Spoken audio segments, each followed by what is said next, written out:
لائق صد احترام حضور پیر طریقت رہبر شریعت مغزر روحانیت گل گلزار قادریت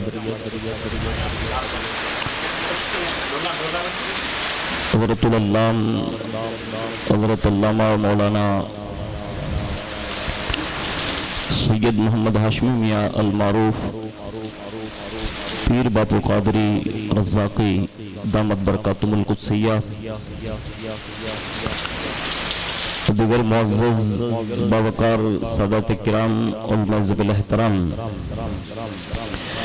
گرامی قدر برادران اسلام، السلام علیکم ورحمۃ اللہ وبرکاتہ۔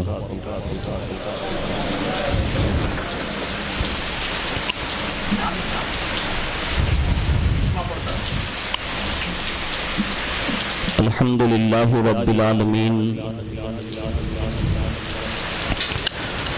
والعاقبۃ للمتقین والصلاة والسلام علی سید الانبیاء والمرسلین وعلى آلہ واصحابہ وازواجہ وذریاتہ واہل بیتہ وابنہ الغوث الاعظم الجیلان ومعین الملت والدین وشیخ الاسلام والمسلمین اعلی الحضرت الامام احمد رضا وعلى عباد اللہ الصالحین اجمعین، اما بعد فاعوذ باللہ من الشیطان الرجیم، بسم اللہ الرحمن الرحیم۔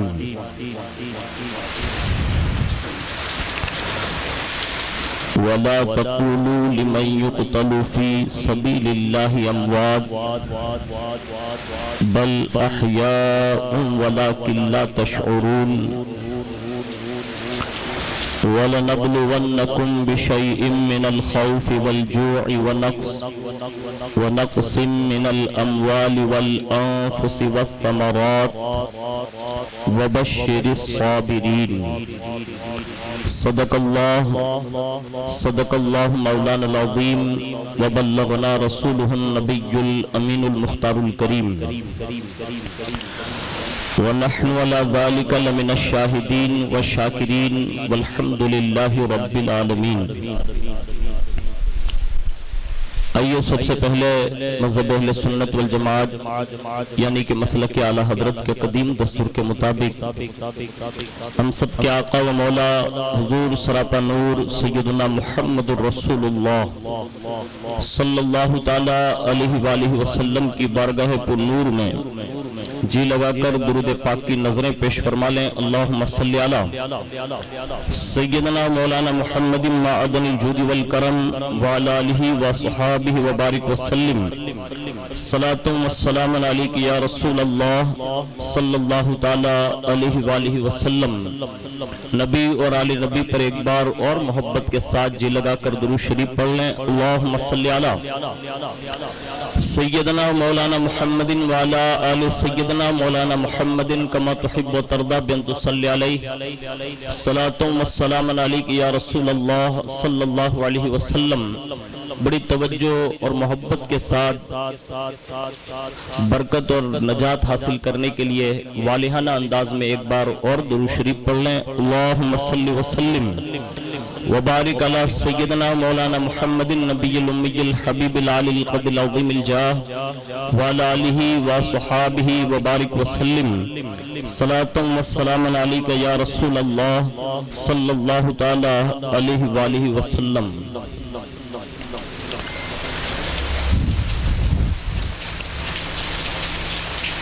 سلطان الہند عطا رسول خواجہ خواجگاں فخر ہندوستان حضرت سیدنا خواجہ معین الدین حسن سنجری المعروف خواجہ غریب نواز رحمت اللہ تعالی علیہ، بارگاہ امام عرش مقام حضرت سیدنا امام حسین رضی اللہ تعالی عنہ کی شان بیان کرتے ہوئے عرض کرتے ہیں کہ شاہ است حسین بادشاہ است حسین، شاہ است حسین بادشاہ است حسین دی است حسین دی پناہ است حسین سرداد نداد دست در دست یزید حقا کے بنائے لا الہ است حسین۔ آج ہم اور آپ جن نفوس قدسیہ کی بارگاہ میں خراج پیش کریں گے، خانوادہ نبوت کے اس عظیم وصف پر جن جن مقدس حضرات کو اللہ رب العزت نے فائز فرمایا، ان تمام افراد میں خانوادہ رسول صلی اللہ علیہ وسلم کو اللہ نے جہاں نسبی حسبی حیثیت سے بلند فرمایا، وہاں جب جب بھی دین کو ضرورت پڑی تو شہادت کے میدان میں بھی کبھی بھی اس گھرانے نے پیچھے ہٹ نہ کی، بلکہ ہر مورچے پر اگر سب سے پہلا کوئی نظر آتا تو وہ خاندان رسول کے چشم و چراغ ہی نظر آتے۔ اور اسی پس منظر کو ایک عاشق رسول نے بڑے اچھے ہی خوبصورت الفاظ میں پیش کرنے کی سعادت حاصل کی ہے۔ میں وہ چند اشعار آپ کے سامنے سناتا ہوں۔ کاش ہمیں اور آپ کو بھی اس عظیم المرتبت خانوادے کی سچی اور پکی محبت کے ساتھ ساتھ ان کی سیرت اور کردار پر بھی عمل کرنے کی توفیق نصیب ہو جائیں۔ کہتے ہیں سر کٹا کر جو وعدہ نبھائیں، سر کٹا کر جو وعدہ نبھائیں وہ گھرانہ ہے مولا علی کا۔ سر کٹا کر جو وعدہ نبھائیں وہ گھرانہ ہے مولا علی کا، اور گھر کا گھر دین پر جو لٹائیں وہ گھرانہ ہے مولا علی کا۔ گھر کا گھر دین پر جو لٹائیں وہ گھرانہ ہے مولا علی کا، اور بندگی کا سلیقہ سکھائیں، بندگی کا سلیقہ سکھائیں وہ گھرانہ ہے مولا علی کا، اور چڑھ کے نیزے پر جو قرآن سنائیں وہ گھرانہ ہے مولا علی کا۔ چڑھ کے جو نیزے پہ قرآن سنائے وہ گھرانہ ہے مولا علی کا، اور سر سبھی جھکاتے ہیں، سر سبھی جھکاتے ہیں لیکن کر کے سجدہ سب اٹھاتے ہیں۔ سر سبھی جھکاتے ہیں، کر کے سجدہ سبھی اٹھاتے ہیں، اور کر کے سجدہ جو سر نہ اٹھائیں وہ گھرانہ ہے مولا علی کا۔ کر کے سجدہ جو سر نہ اٹھائیں وہ گھرانہ ہے مولا علی کا۔ اور شان یہ رہی ہے کہ گر صدا کوئی سائل لگا دے، گر صدا کوئی سائل لگا دے اپنے آگے کا کھانا کھلا دے، گر کوئی صدا سائل لگا دے اپنے آگے کا کھانا خود کھلا دے، در سے خالی سوالی نہ جائیں وہ گھرانہ ہے میرے مولا علی کا، وہ گھرانہ ہے مولا علی کا۔ اور یہ طرز عمل صبح قیامت تک باقی رہے گا انشاءاللہ۔ لیکن ایک وقت کے بعد لوگوں نے حالات بدلنے کی کوشش کی، دو دور ایسے گزرے جس میں اولاد فاطمی اولاد علی المرتضیٰ کو بڑا ستایا گیا، ایک طویل عرصہ ہوا۔ یاد رکھیں اس کے باوجود بھی اس نسل کی شان یہ رہی کہ ڈوبی کشتی کو جو واپس نکالیں، یعنی صدیوں کے بعد بھی یہ نسل کی تابندگی ختم نہ ہوئی، ڈوبی کشتی کو واپس نکالیں اور کوئی گاگر میں ساگر سنبھالیں، ڈوبی کشتی کو واپس نکالیں کوئی گاگر کو ساگر میں بلا لیں، حکم پانی پہ جو اپنا چلائیں وہ گھرانہ ہے مولا علی کا، وہ گھرانہ ہے مولا علی کا۔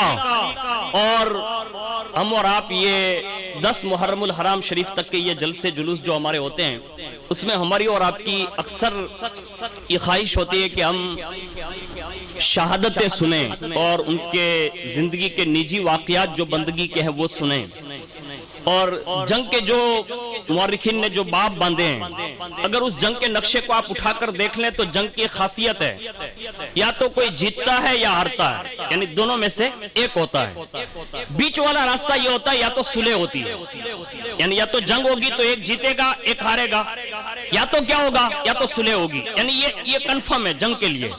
لیکن اللہ اکبر، شہادت امام حسین رضی اللہ تعالیٰ عنہ سننے والوں، اپنی زندگی کو اس بات پر جو ہم اور آپ اپنی عقل سے جو فیصلے کرتے ہیں اور مشاہدات بھی یہی ہیں، لیکن شاعر نے داستان کربلا کو جس انداز اور پیرائے سے بیان کیا ہے وہ کہتا ہے جنگ میں جیتنا ہے ضروری، جنگ میں جیتنا ہے ضروری، مارنا ہوگا دشمن کو بھی، جنگ میں جیتنا ہے ضروری، مارنا ہوگا دشمن کو بھی، اور سر کٹا کر جو جنگ جیت جائیں، سر کٹا کر جو جنگ جیت جائیں وہ گھرانہ ہے مولا علی کا۔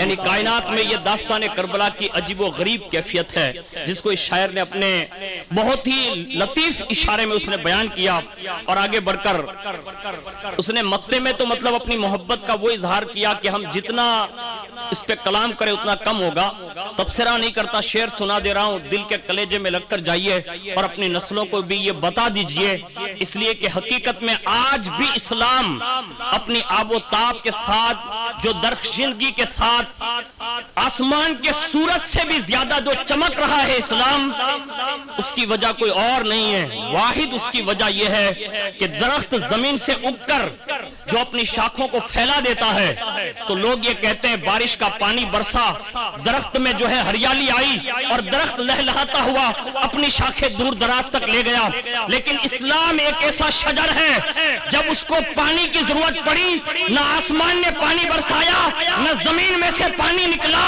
بلکہ یہ گھرانہ مولا کائنات ہے جو مدینے سے نکل کر مکہ گیا، مکہ سے نکل کر کربلا پہنچا، اور کربلا میں جب اسلام نے آواز دی کہ اب میری جڑوں کو ایسی ضرورت ہے کہ اگر آج کسی نے قربانی نہ دی تو یہ صبح قیامت تک مٹ سکتا ہے، یزیدی فتنہ اسے نیست و نابود کر سکتا ہے، علی مرتضیٰ کے اس کنبے نے جواب دیا اسلام گھبرانا نہیں، میں نے بچپن میں ہی نانا سے وعدہ کر لیا ہے، نانا آپ کے دین کو جب ضرورت پڑے گی تو حسین اپنا خون دے کر اسلام کو دوبارہ زندگی عطا فرمائے گا۔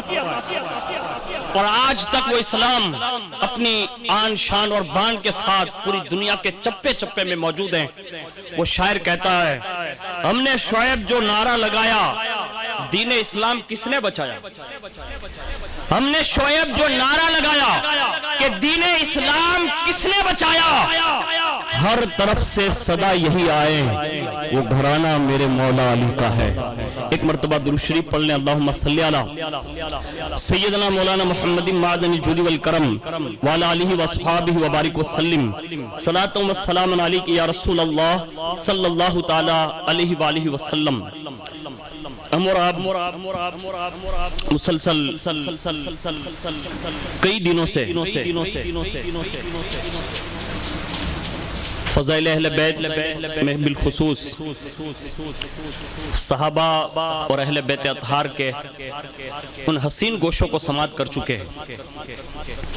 ان میں سے دو کڑیاں، جس میں سے ایک کڑی کو حضرت سیدنا امام حسن مجتبی رضی اللہ تبارک و تعالی عنہ کا نام دیتے ہیں، اور دوسری کڑی حضرت سیدنا امام علی مقام حضرت سیدنا امام حسین رضی اللہ تعالی عنہ کا نام دیتے ہیں۔ یہ خانوادہ نبوت کے وہ چشم و چراغ ہیں کہ جن کے ناموں پر آج الحمدللہ، میں نے ایک بزرگ کی بات سنی تو آپ کو حیرت ہوگی کہ ان بزرگ کا نام بھی غلام حسین ہے، یہ خادم حسین ہے۔ اس غلام نے یہ بیان کیا کہ آج بھی اس نام میں یہ اثر باقی ہے کہ اگر کوئی کتنا بڑا دلیر یعنی نڈر ہو، بے خوف اور خطر زندگی گزارتا ہو، کسی کا خوف اور خطرہ نہ ہو، آج بھی نام امام حسین میں یہ خاصیت موجود ہے اس بے خوف نڈر کے سامنے بھی اگر آج بھی کوئی امام حسین کا نام لے لے تو اللہ آج بھی اس کے دل میں نرمی پیدا کر دیتا ہے. یہ اس نام کی برکتیں ہیں اور اس کے سوا سینکڑوں باتیں حسنین کریمین کے حوالے سے. میں چند باتیں مشترکہ طور پر ان کے فضائل و کمالات جو اللہ کے پیارے رسول صلی اللہ علیہ وسلم نے بیان فرمائے ان میں سے چند باتیں عرض کر کے میں اس شہادت کی طرف آپ کے رجحانات کو لے جانا چاہوں گا. جو شہداء تو سب ہوئے لیکن شہادت امام حسین رضی اللہ تعالیٰ عنہ ہم صرف 3 جملوں میں لوگ سناتے ہیں. میں کسی پر تنقید نہیں کرتا نہ اس پر تبصرہ کرتا ہوں لیکن لوگ 3 جملوں میں سناتے ہیں. ان کو زہر دے دیا گیا اور وہ قید ہوئی اور شہید ہو گئے. حالانکہ اتنا نہیں ہے, بہت کچھ ہے جو آج تک ہمارے مورخین نے لکھا ضرور لیکن ایسے طبقات یا ایسے وجوہات بنے کہ جس کی بنیاد پر لوگ اب تک ان چیزوں کو کما حق بیان نہ کر سکے. سنیں, مشترکہ فضیلتوں میں دونوں شہزادوں کو اللہ کے پیارے رسول صلی اللہ علیہ وسلم نے اس شان سے بیان فرمایا کہ حضرت بریدہ رضی اللہ تعالیٰ عنہ بیان کرتے ہیں کہ اللہ کے پیارے حبیب صلی اللہ علیہ وسلم ایک مرتبہ منبر پر جلوہ فرمائیں اور خطبہ دے رہے, اور منبر پر خطیب جب بیٹھ جاتا ہے نا تو مقتدیوں کے لیے بھی یہی حکم ہے جو خطیب کے لیے ہیں, سوائے 1-2 امتیازی چیزوں کے سوا, کہ خطبے کے دوران بندہ ادھر سے ادھر بھی نہیں دیکھ سکتا. یہاں تک کہ امر بالمعروف اور نہی عن المنکر جو فرض ہے, اگر اسی خطبے کے دوران کوئی ایسا فعل سرزد ہو جائے جو شریعت کا سخت مخالف ہو لیکن پھر بھی حکم یہ ہے کہ اس وقت امر بالمعروف بھی نہیں کر سکتے اور نہی عن المنکر بھی نہیں کر سکتے. یعنی اس طرح سے یہ خطبے کا احترام ہے کیونکہ خطبہ اللہ کا ذکر ہے, اور وہ اللہ کا ذکر اگر سید المرسلین کر رہے ہو تو ان کا عالم کیا رہا ہوگا. منبر کے لیے یہ شان ہے لیکن منبر پر وہ جلوہ فگن ہے جس کی وجہ سے یہ کائنات کا یہ سما سجایا گیا ہے. وہ منبر پر جلوہ فگن ہے, خطبہ دے رہے ہیں. حضرت بریدہ فرماتے ہیں میں نے اپنی نگاہوں سے دیکھا کہ اللہ کے پیارے رسول صلی اللہ علیہ وسلم جب خطبہ دے رہے تھے تو آپ کے دونوں شہزادے سرخ دھاری دار قمیص پہنے ہوئے چلے آ رہے ہیں. اور بچپنا حسنین کریمین کا, ظاہر سی بات ہے بچہ جب چلتا ہے نا تو کبھی کبھی لڑکھڑاتا ہے. اللہ اکبر, شہزادے جب اپنے سونے سونے قدموں کے ساتھ جب چل رہے تھے تو جیسے حضور نے منبر رسول سے ان دونوں شہزادوں کو آتے دیکھا آپ کی جانب, اللہ اکبر, فوراً ان کا لڑکھڑانا دیکھ کر حضور نے اسی وقت خطبہ بند کر دیا, خطبہ روکا. محققین یہ کہتے ہیں, اللہ بہتر جانے ان کی تحقیق کہاں تک صحیح ہے, آپ یقین رکھیں کہ خطبے کے دوران جو بیٹھنے کا مسئلہ ہے نا, دو خطبے کے دوران وجہ یہی بیان کی ہے لوگوں نے کہ 2 خطبوں کے دوران جو وقفہ ہے وہ کسی اور کی وجہ سے نہیں, یہ علی کے شہزادوں کی وجہ سے ہے. یعنی جو رسول اعظم صلی اللہ علیہ وسلم نے فرمایا, اللہ اکبر, حضور فوری طور پر خطبہ روک کر منبر سے اترے. اب ظاہر سی بات ہے کہ حضور جب خطبہ دے رہے تھے تو اب حضور منبر پر ہیں, خطبہ دیتے ہوئے خطبہ بند کیا. اگر یہاں حضور چاہتے تو صف اول میں تو صدیق اکبر, فاروق اعظم, عثمان غنی, مولا علی, یعنی وہ عشاق صحابہ ہیں, لیکن پھر بھی حضور نے کسی کو حکم نہ دیا.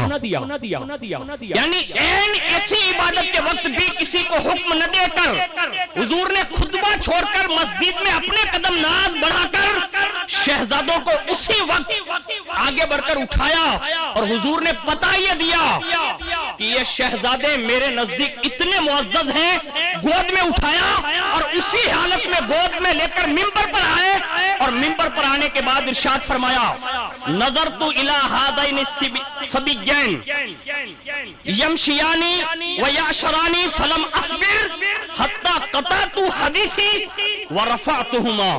فرماتے ہیں کہ جب میں نے ان دونوں شہزادوں کو دیکھا کہ گرتے گرتے چل رہے ہیں تو حضور فرماتے ہیں مجھ سے رہا نہ گیا, یہاں تک کہ میں نے اپنا خطبہ روک دیا, منبر سے اتر کر میں نے اپنے بچوں کو اٹھا لیا. یعنی حضور نے یہ خطبے کے دوران ارشاد فرما کر کائنات کی تمام مخلوقات کو یہ پیغام دیا کہ ایک سید کے لیے یہ احترام ہے, امام حسن اور امام حسین کے لیے رسول اللہ نے ادب کر کے کائنات میں آنے والے ہر شخص کو یہ پیغام دیا کہ تم جس زمانے میں رہو, اگر میرا بیٹا اس وقت موجود ہو تو تم سب پر ضروری ہے کہ ان کے ساتھ ایسا ہی سلوک کرنا جیسے میں نے اپنے شہزادوں کے ساتھ کیا ہے. یعنی رسول اللہ نے یہ پیغام دیا. لیکن اس حدیث کو پیش کرنے کے بعد شارحین لکھتے ہیں, محدثین نے اس کو تشریح بیان کرتے ہوئے مشائخین نے اس کا تبصرہ کیا ہے, اور تبصرہ بڑا سننے کے قابل ہے. اللہ اکبر. فرماتے ہیں کہ اللہ کے پیارے رسول صلی اللہ علیہ وسلم نے ان شہزادوں سے اتنا پیار کیا کہ ممبر چھوڑا, خطبہ چھوڑا, گود میں اٹھایا, پھر ممبر تک لے کر گئے اور یہ ارشاد فرمایا. اس کے بعد فرماتے ہیں کہ حسنین نے ان محبتوں کے پیش نظر جو نانا نے آپ سے فرمائی, فرماتے ہیں کہ انہوں نے بھی جیتے جی یہ فیصلہ کر لیا ہوگا کہ نانا آج تم ہمیں لڑکھڑاتے دیکھ رہے ہیں تو آپ اپنا خطبہ چھوڑ دیتے ہیں. لڑکھڑاتے دیکھا آپ نے ممبر چھوڑا, لڑکھڑاتے دیکھا آپ سے رہا نہ گیا. نانا جب آپ کے دین پر ضرورت پڑے گی تو حسین مدینہ چھوڑے گا. نانا جب دین کو ضرورت پڑے گی, اینڈ حج کا وقت ہوگا, پھر بھی حسین حج چھوڑے گا. حج چھوڑا, حج چھوڑے گا, لیکن نانا آپ کے دین کو لڑکھڑانے نہ دے گا. یہاں تک کہ آپ نے اٹھا کر اپنی گود میں بٹھایا ہے. نانا میں اپنے شہزادوں کا آخری خون کا قطرہ بھی بہا کر آپ کے دین کی کشتی کو انشاءاللہ پار لگاؤں گا. یعنی یہ حسنین کریمین کی محبت ہے نانا کے دین سے. اس حدیث سے ہمیں اور آپ کو بھی فکر ہونی چاہیے. ہم حضور کے دین کے لیے امام حسین کی محبت میں کیا کر رہے ہیں, ہمیں یہ فکر کرنی ہوگی. لیکن سنیں آگے. اللہ اکبر. اللہ کے پیارے رسول صلی اللہ علیہ وسلم جس شان سے امام حسن مجتبی اور امام حسین سے جو یکساں محبت کرتے تھے, حضرت اسامہ بن زید بیان کرتے ہیں کہ میں ایک رات کو ایک خاص ضروری کام سے حضور کی بارگاہ میں حاضر ہوا, اور حضور اس وقت تنے تنہا موجود ہیں. اور جیسے میں حجرہ رسول صلی اللہ علیہ وسلم میں داخل ہوا تو میں نے کیا دیکھا کہ اللہ کے پیارے حبیب صلی اللہ علیہ وسلم ایک مبارک کمبل شریف اوڑھے ہوئے ہیں, اور اس کمبل شریف کے دونوں کونے جو سائیڈ کے تھے اس میں کوئی چیز حرکت کر رہی ہے. اور مجھے بڑا تعجب ہوا کہ حضور نے اتنا لمبا چوڑا جو ہے کمبل شریف اوڑھا ہوا ہے اور اس کے کونوں پر کوئی چیزیں حرکت کر رہی ہے. مجھ سے رہا نہیں گیا. میں نے عرض کیا یا رسول اللہ یہ کمبل میں کیا ہے جو مجھے یہ حرکت نظر آ رہی ہے؟ حضور صلی اللہ علیہ وسلم نے اس وقت تو کچھ نہ فرمایا. بعد میں آپ فرماتے ہیں کہ حضور نے اس وقت تو کچھ نہ کہا. تھوڑی دیر ہوئی حضور نے اپنا کمبل کھولا تو میری نگاہیں دیکھ کر حیرت زدہ ہو گئی کہ دونوں جانب جو چیزیں حرکت کر رہی تھی وہ کوئی اور نہیں تھے, فاطمہ کے دونوں لال امام حسن اور امام حسین تھے. یعنی اس انداز میں حضور نے تنہائیوں میں بھی اپنے شہزادوں کو اپنے ساتھ رکھا. اور اس کے آگے فرماتے ہیں کہ امام حسنین کریمین کو پھر گود میں لیا اور اٹھائے ہوئے پھر آپ نے ارشاد فرمایا, اے اسامہ ھذا ابنایا و ابنا بنتی اللہم انی احبہما فاحبہما و احب من احبہما. فرمایا اے اسامہ سن, یہ دونوں میرے بیٹے ہیں اور میری بیٹی کے بھی بیٹے ہیں, اور میں دعا کرتا ہوں کہ اللہ جو ان دونوں سے محبت کرے تو بھی ان سے محبت فرما, اور جو ان سے محبت کرتا ہے تو وہ محمد عربی سے محبت کرتا ہے. اور یہ حضور صلی اللہ علیہ وسلم نے ہمیں اور آپ کو یہ پیغام دیا. یہ حدیثیں نقل در نقل ہو کر آج جو حدیثوں کی کتابوں سے لے کر ہم تک پہنچی ہے, ہمیں بھی اور آپ کو بھی اس محبتوں کا ثبوت دینا ہوگا. اور ان کی محبتوں کا اصل ثبوت جو ہے نا, وہ اصل ثبوت ان کی سیرت ہوا کرتی ہے. میں امام حسین رضی اللہ تعالیٰ عنہ کی سیرت کا ایک باب پڑھتا ہوں. حضرت میرے معاویہ رضی اللہ تعالیٰ عنہ نے ایک بار ایک شامی قاصد کو بھیجا, کہا کہ مدینہ شریف جاؤ اور حضرت امام حسین رضی اللہ تعالیٰ عنہ کے لیے یہ میرا پیغام پہنچا دو. اب وہ شام کا رہنے والا تھا بندہ, اس نے کہا کہ حضرت میں مدینہ شریف کبھی حاضر نہیں ہوا اور پہلی بار میں قاصد بن کر جا رہا ہوں, آپ مجھے کچھ نشانیاں بتا دیں. اللہ اکبر. تو حضرت امیر معاویہ رضی اللہ تعالیٰ عنہ نے پہلی نشانی جو امام حسین رضی اللہ تعالیٰ عنہ کی بیان فرمائی, فرماتے ہیں کہ سب سے پہلی ان کی نشانی یہ ہے کہ ان کا مقدس چہرہ چاند سے بھی زیادہ خوبصورت ہوگا. کہا وہ ملیں گے کہاں؟ تو کہا ان کا اکثر وقت جو ہے وہ مسجد نبوی میں گزرتا ہوگا. دوسری نشانی بیان کی. کہا مسجد نبوی میں تو اصحاب صفہ کا بڑا مطلب وہ ایک ماحول بنا ہوا ہے, سب بیٹھتے ہیں, ان کو پہچانوں گا کیسے؟ کہا مسجد نبوی میں جا کر دیکھنا, اور جس کی محفل میں, کیا کہا, جس کی محفل میں صحابہ پروانوں کی طرح بیٹھے ہو, سمجھ لینا ہر کوئی تو الگ الگ بندہ ہوگا, لیکن جس کے قرب و جوار میں صحابہ اور تابعین اپنی بڑی تعداد میں موجود ہو, سمجھ لینا یہی حسین ابن علی ہوں گے. یہاں سے ہمیں ثبوت ملا حسینی ہونے کی پہلی دلیل, اللہ اکبر, اللہ حضور کا نور عطا فرماتا ہے, خانوادے کی شان ہے. دوسرا پتہ یہ دیا کہ وہ مسجد میں ملیں گے, اور یہ حقیقت ہے. اور اس کے سوا صحابہ ان کے قرب و جوار میں اس شان سے بیٹھے رہتے تھے, اس لیے کہ امام حسن فرماتے ہیں کہ اللہ نے جو ہم لوگوں کو رموز دیے, اسرار دیے, وہ ظاہری علوم والوں کو نہیں دیے. اس لیے صحابہ اکثر ان شہزادوں کی بارگاہ میں رہتے تھے تاکہ وہ راز معلوم ہو سکے جو رسول اللہ نے انہیں عطا فرمائے. اس شان سے حضرت امیر معاویہ نے فضائل امام حسین رضی اللہ تعالیٰ عنہ میں یہ جملے ارشاد فرمائے. اس کے سوا حضرت ابن عمر رضی اللہ تعالیٰ عنہ فرماتے ہیں کہ تیسرے نمبر کی حدیث, تیسرے نمبر پر آپ فرماتے ہیں کہ اللہ کے پیارے حبیب صلی اللہ علیہ وسلم شہزادوں سے محبت کرتے ہوئے سونگا کرتے تھے. کسی نے پوچھا حضور آپ اسے سونگتے کیوں ہیں؟ تو حضور نے یہ جملے ارشاد فرمائے, ان الحسن والحسین ہما ریحان فی الدنیا. فرمایا یہ حسن اور حسین یہ میرے دنیا کے دونوں پھول ہیں, اور پھولوں کو سونگا جاتا ہے, اس لیے حضور ان کی خوشبو محسوس کرتے.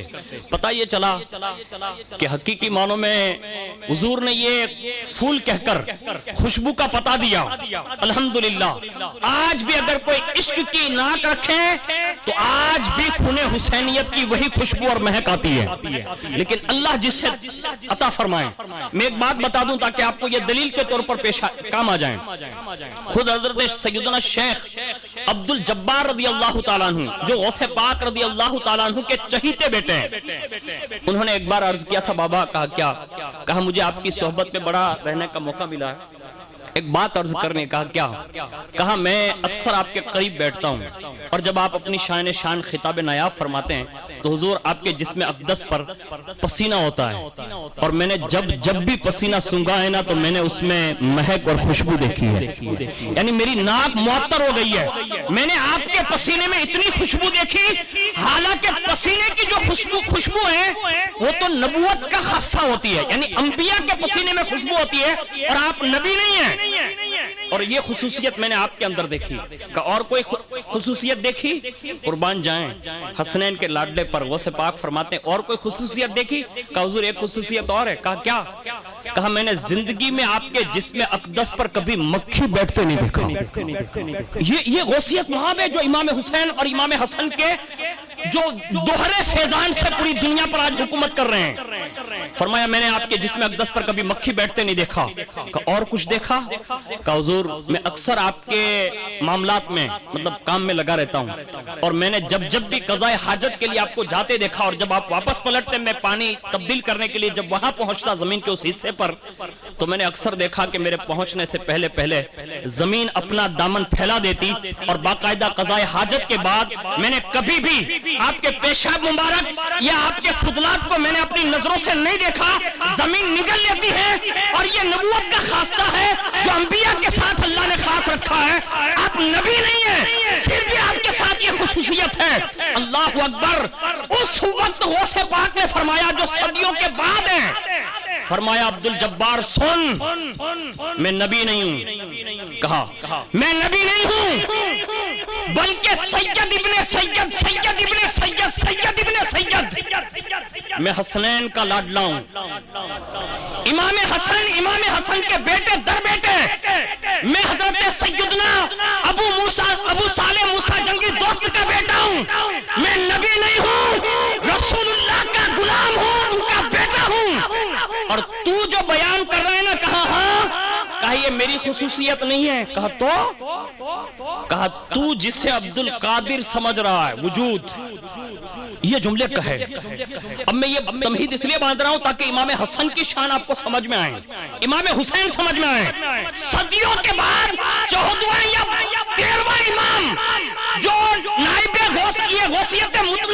مطلقہ پر فائز ہیں وہ یہ کہتے ہیں کہا شیخ عبد الجبار یہ جو تو دیکھ رہا ہے وہ شیخ عبد القادر جیلانی نہیں ہے۔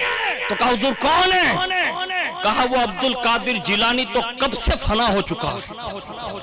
تو کہا حضور آپ ہے کون؟ اب سراپا وہ قدسیت والی صفات والی ذات برجستہ ارشاد فرمایا بیٹے عبد الجبار جسے تو عبد القادر سمجھ رہا ہے وہ وجود نور محمدی ہے، وجود نور محمدی ہے۔ اب جب یہ سنا نا تو مورخین نے یہ بات لکھی ہے، آپ کو سن کر ہو سکتا ہے آپ سکتے میں آ جائیں، دل کے کان کھلے رکھیں۔ غوث پاک رضی اللہ تعالیٰ عنہ نے جب یہ کہا کہ یہ وجود نور محمدی ہے، اس وقت محفل پر تو سناٹا تھا، لیکن بیٹا شیخ عبد القادر جیلانی کا جسے شیخ عبد الجبار کہا جاتا ہے، سب بیٹے غوث پاک کے عظمت والے ہیں، لیکن شیخ عبد الجبار کو آج بھی یہ عظمت حاصل ہے کہ اللہ نے انہیں آج بھی جو جگہ عطا فرمائی نا تو بالکل غوث پاک کے قدم ناز جدھر ہے نا ادھر کے پہلو میں آج بھی وہ جلوہ فکر فرمایا بیٹا یہ وجود نور محمدی ہے۔ انہوں نے سکتہ توڑتے ہوئے کہا بابا اگر یہ آپ کہہ رہے ہیں کہ یہ وجود نور محمدی جو میں آپ کو دیکھ رہا ہوں تو وجود نور محمدی پر تو بادل سایہ کرتے ہیں، وجود نور محمدی پر تو بادل سایہ کرتے ہیں، آخر آپ نے یہ کیوں نہیں کیا؟ اب سنیے اس وقت غوث پاک نے فرمایا میرے بیٹے بادلوں نے تو چاہا تھا کہ وہ عبد القادر جیلانی پر سایہ کرے، لیکن میں نے رب کی بارگاہ میں عرض کیا مولا اگر یہ سایہ کریں گے تو لوگ کہیں گمراہ نہ ہو جائیں، لوگ مجھے نبی نہ سمجھ بیٹھے، یقیناً سید سے اہل بیت سے رسول اللہ کے خاندان سے محبت کریں، لیکن غوث پاک نے ایک مزاج دیا، کہا گمراہیت کے راستے پر مت جانا، عقیدت کے ساتھ محبت اس حد تک کرو کہ اللہ تمہیں ان خصوصیت سے آشنا کر دیں۔ اور غوث پاک نے یہ فرمایا کہا میں نبی نہیں ہوں اس لیے میں نے اللہ سے کہہ دیا کہ یہ بادل سایہ نہ کرے تاکہ لوگ گمراہ نہ ہو جائیں۔ اس شان سے جب 13ویں یا 14ویں غوثیت کبریٰ کی منزل پر فائز ہونے والے کی یہ شان ہے، مجھے بتاؤ جو دوسرے نمبر کا غوث ہو اس کی شان کیا ہوگی؟ جو تیسرے نمبر کا غوث ہو علی المرتضیٰ کے بات کہہ رہا ہوں، حالانکہ سیدہ کائنات کے بارے میں بھی یہ بات لکھی ہے کہ آپ بھی غوثیت کبریٰ کی منزل پر پہلی فائز ہوئی۔ ایک روایت میں یہ ہے کہ پہلی غوثیت کبریٰ صدیق اکبر، فاروق اعظم، عثمان غنی، پھر سیدہ کائنات مولا علی، یہ دونوں روایتیں ہیں، لیکن اگر مولا علی سے شمار کیا جائے تو روایت اس بات کی نشاندہی کرتی ہے کہ مولا کائنات کے بعد اگر دوسرے نمبر پر امامت کبریٰ، ولایت کبریٰ، غوثیت کبریٰ اور وراء الورا کی منزل پر اگر دوسرا کوئی شخص فائز ہوا ہے تو وہ کوئی اور نہیں فاطمہ کے پہلے لخت جگر حضرت امام حسن مجتبیٰ ہے، اور تیسرے نمبر پر ڈائریکٹ امام حسین رضی اللہ تعالیٰ عنہ ہے۔ ارے جب ان کے بیٹے در بیٹے کی یہ شان ہے تو شہزادوں کا عالم کیا رہا ہوگا؟ اور اسی عظمت کو دیکھتے ہوئے ایک بار حضرت امام حسین رضی اللہ تعالیٰ عنہ کسی کی نماز جنازہ پڑھانے کے لیے تشریف لائے، اور جیسے تشریف لائے نا تو حضرت جو بیان کرتے راوی وہ کہتے ہیں کہ ہم نے دیکھا کہ نماز جنازہ کے بعد جب امام حسین رضی اللہ تعالیٰ عنہ چلنے لگے تو وہاں کیا دیکھا کہ ایک کمبل پوش وہ مبارک جوتوں کے پاس گیا اور اپنے عمامے کا ایسا شملہ نکالا، یعنی جو پیچھے کے حصے میں یہ لٹکتا رہتا ہے، یہ نکالا اور نکال کر اس شملے سے، آستین سے نہیں، دامن سے نہیں، چادر سے نہیں، اس شملے سے اس مبارک جوتوں کو صاف کیا، مٹی جاری، اور جب امام وہاں پہنچ گئے تو امام حسین کے قدم ناز کو لیا اور اپنے مقدس ہاتھوں سے اسے صاف کرنے لگے، اور جب امام حسین کی نظر پڑی تو کمبل ہٹایا، اور جیسے کمبل ہٹانا تو فرمایا آپ یہ کر رہے ہیں، یعنی انہیں یہ تعجب ہوا، کہا آپ یہ کر رہے ہیں؟ اس وقت اس کمبل پوش نے ایک جملہ کہا تھا، کہا شہزادے اگر لوگوں کو پتا چل جاتا نا کہ آپ کون ہیں، اگر لوگوں کو پتا چل جاتا کہ آپ کون ہیں تو میں یہ جانتا ہوں جو رسول اللہ نے آپ کو بیان کیا ہے، آپ کی فضیلتیں بیان کی ہے، آپ کے خاندان کے فضائل بیان کیے ہیں کہ سید اتنا قیمتی ہوتا ہے، تو میں یہ ببانجے دعا کہہ سکتا ہوں کہ اگر امام اگر آپ کی عظمت کو یہ دنیا اور یہ صحابہ حقیقت میں جان لیتی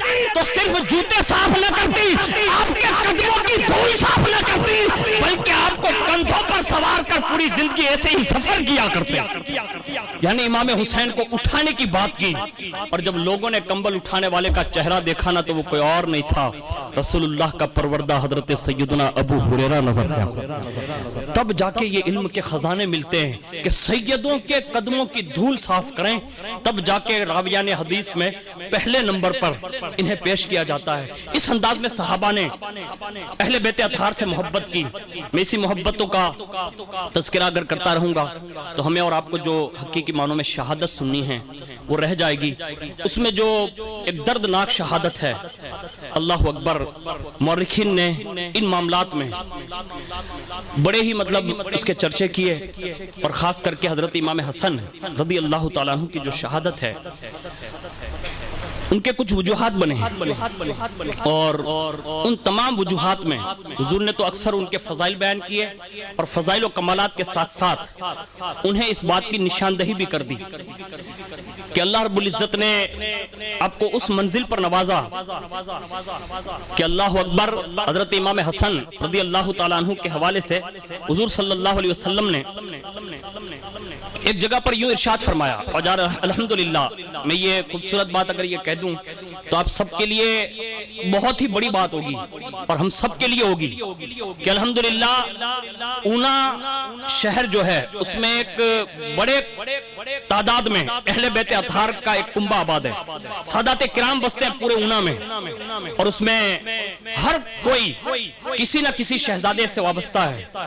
لیکن یاد رکھیں, یہ شہزادوں کے ساتھ ملنے جلنے اٹھنے بیٹھنے اور ان کی بابرکت صحبتوں نے فائدہ کیا دے گا ہمیں؟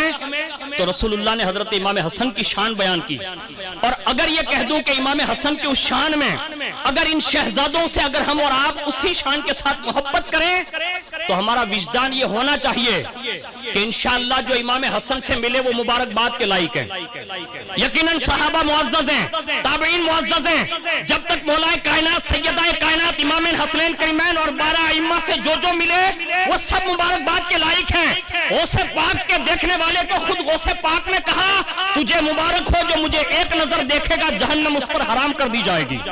ایمان کی نظر سے اب اندازہ لگائیے یہ اہل بیت اطہار ہیں. وقت بتتا گیا, اس وقت اونا کی سرزمین جو امن سکون شانتی اطمینان ہے, ہم اور آپ یہ سمجھتے ہیں مالداروں کی وجہ سے, دولت داروں کی وجہ سے, زمین و جائیداد کی وجہ سے, نہیں. رسول اللہ نے بشمول تمام اہل بیت کے اظہار کرتے ہوئے فرمایا محبت اہل بیت پر, کہا جب تک ستارے قائم ہیں آسمان سلامت ہیں, اور جب تک زمین پر میری اہل بیت ہے تو زمین سلامت ہے. یعنی یہ زمین کی سلامتی کے ضامن ہیں یہ لوگ. اور اگر امام حسن مجتبی کے خاندان کی بات کروں تو یقیناً کئی اصحاب ایسے آپ کو ملیں گے کہ جو حسنی بھی ہے حسینی بھی ہے. ہم جس خانقاہ میں رہ کر الحمدللہ خانقاہ قادریہ رزاقیہ, یہ سلسلہ جب آپ آگے بڑھ کر دیکھیں گے تو یہ سلسلہ یکے بعد دیگرے کئی پشتوں کے بعد ڈائریکٹ امام حسن مجتبی سے ملتا ہے. تو یہ ہماری اور آپ کی بڑی خوش نصیبی ہے کہ ہم حضرت امام حسن کا ذکر سن رہے ہیں.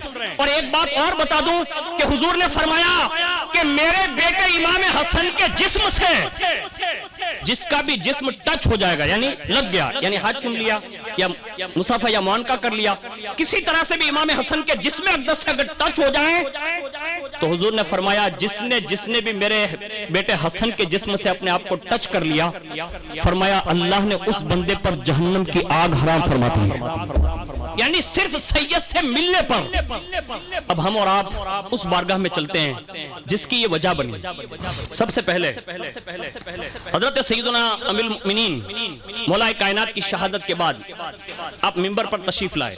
کون؟ حضرت امام حسن رضی اللہ تعالیٰ عنہ.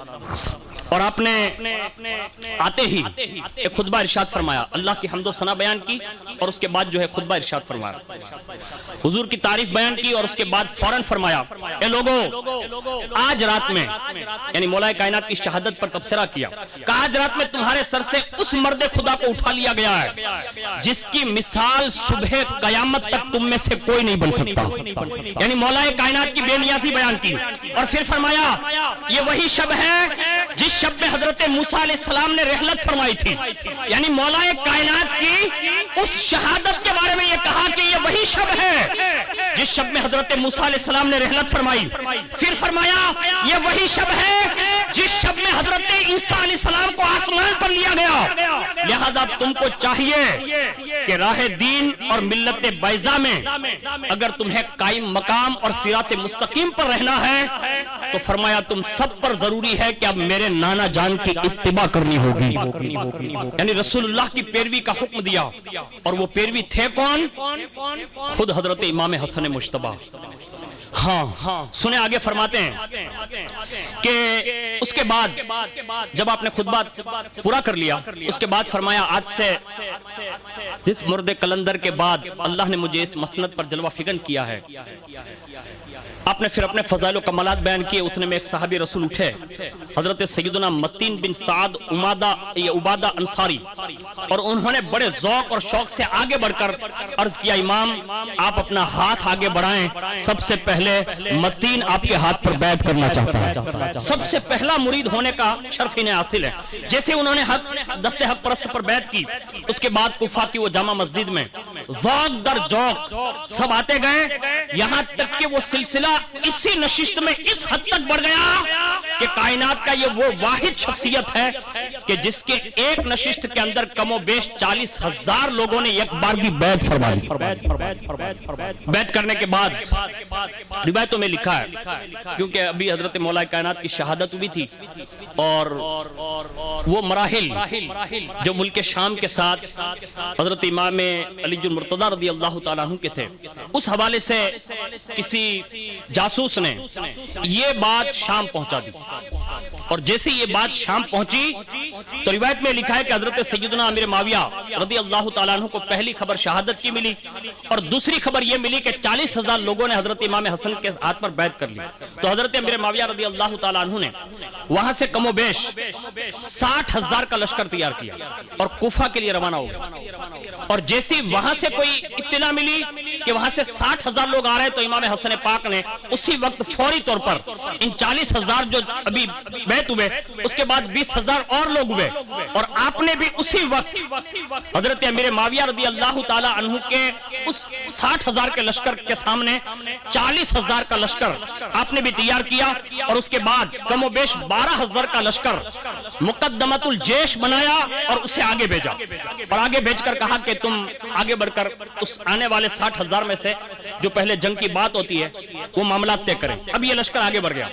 جب آپ رضی اللہ تعالیٰ عنہ مدائن پہنچے، اب سنیے ایک طرف سے 60,000 ہے، ایک طرف سے 40,000 ہے، لیکن واہ اب یہ دونوں لشکر کو اگر آج بھی کوئی، یعنی اس زمانے کی بات کر رہا ہوں کہ ان این لمحات میں جب آمنا سامنا ہونے کے قریب مدائن میں آپ پہنچ چکے ہیں، ابھی مدائن میں آپ کا پڑاؤ ہی تھا اور آپ پہنچے ہی تھے کہ اسی وقت امام حسن رضی اللہ تعالیٰ عنہ کے دل و دماغ پر رسول اللہ کی وہ حدیث پاک امٹ کر اللہ نے القا فرمائی.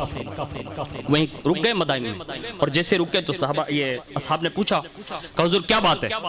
کہا لشکر روک دو. لشکر روک دیا گیا. کہا آپ کا کیا خیال ہے؟ آپ نے فوری طور پر ایک جملہ ارشاد فرمایا، حسن کے دل میں دنیا میں سے کسی کی بھی عداوت نہیں ہے، یعنی یہ عداوت کا سینہ نہیں ہے، اس سینے میں تو میرے نبی نے صرف محبت بھری ہے. کہا میرا یہ عداوت کا سینہ نہیں ہے اور نہ مجھے کسی سے حسد ہے نہ بغض ہے. تو کہا آپ کیا کریں گے؟ کہا یہیں رک کر میں یہ چاہتا ہوں کہ اب یہ جنگ نہیں ہوگی. کہا کیوں؟ کہا مجھے ایسا لگ رہا ہے آپ فرماتے ہیں کہ مسلمانوں کا ایسے ہی خون بہے گا، ایک طرف سے 60,000 ہے ایک طرف سے 40,000 ہے، ایسے ہی خون بہے گا، اور میں یہ نہیں چاہتا کہ میری زندگی میں کسی کا خون بہے، اس لیے میں تم سب کو حکم دیتا ہوں کہ یہی پڑاؤ کر دو. اللہ اکبر. جیسے آپ کا یہ اعلان سنا، اب ساتھ میں کوفہ والے لوگ تھے، اور کوفہ کے تعلق سے مولا کائنات کے زمانے میں لوگ دیکھ چکے تھے جو انہوں نے مولا کائنات کے ساتھ سلوک کیا. اللہ اکبر. اسی وقت چند لوگ کھڑے ہو گئے لشکر میں سے اور مخالف ہوئے، اور انہوں نے اتنا مطلب ویرود کیا کہ اللہ اکبر. لیکن پھر بھی امام حسن مجتبی رضی اللہ تعالیٰ عنہ نے فرمایا، کہا تم میں سے اگر پورا لشکر بھی ایک طرف ہو جائیں اور یہ تو تم 40,000 ہو، اگر میرے ساتھ پوری روئے زمین کا ہر درخت اگر حسن کا لشکری بن جاتا تب بھی میں یہ جنگ روک دیتا. یعنی اب میرے فیصلے کو معمولی نہ سمجھنا, میں نے جو اعلان کر دیا ہے وہ حقیقت ہے, اب اس سے ایک ذرہ برابر میں نہ ہٹوں گا. لوگوں نے مخالفت کی لیکن اس کے باوجود بھی آپ ایک سواری پر سوار ہو کر شہر مدائن کی طرف جو ہے جب اس طرف آئے تو راستے میں ایک بندہ ملا جو خارجی تھا. اس نے آپ کو دیکھتے ہی سب سے پہلے امام حسن کی طرف تلوار کھینچ لی, اور جیسی تلوار پاک مطلب کھینچی تو اب ظاہر سی بات ہے لشکر کے ساتھ ہے اور امام حسن بھی ساتھ میں موجود ہے. اس بدبخت نے آتے ہی سب سے پہلے تلوار کا وار کیا کہ کسی بھی بہانے جنگ ہو. تو جیسے اس نے وار کیا آپ کے زانو اقدس پر, پاؤں مبارک پر, اور اتنی سخت مطلب تلوار لگی کہ آپ کی مبارک ہڈی تک وہ زخم پہنچ گیا. یعنی اس حد تک بھی لوگوں نے یہ جسارت کی کہ کسی بھی بہانے جنگ ہو, لیکن اسی وقت آپ نے صبر اور ضبط سے کام لیا. اور اسی وقت آپ کے ایک شیدائی تھے جن کا نام حضرت عبداللہ ابن فضل طائی رضی اللہ تعالیٰ عنہ بیان کیا جاتا ہے کہ انہوں نے جب اس خارجی کو دیکھا کہ آپ کے زانو پر اس نے تلوار ماری, آپ فوراً آگے بڑھے اور آپ نے اس خارجی پر ایک وار کیا. جس نے آتے ہی آپ پر وار کیا تھا اس پر ایک وار کیا, وہی ٹکڑے کیا اور زمین پر گرا. اس کے بعد جب آپ کو بتایا, کہا کہ میں نے اس خارجی کو مار دیا ہے, آپ کو ملول ہوا, یعنی رنجیدہ ہوئے, اور فرمائے کہا کہ اب جو ہے ہمیں اور آپ کو یہ چاہیے کہ ہم کسی اور مقام کی طرف اپنا مطلب وہ کریں. تو روایتوں میں لکھا ہے کہ آپ قصر ابیض میں قیام کیے اور جراح نے آپ کا علاج فرمایا.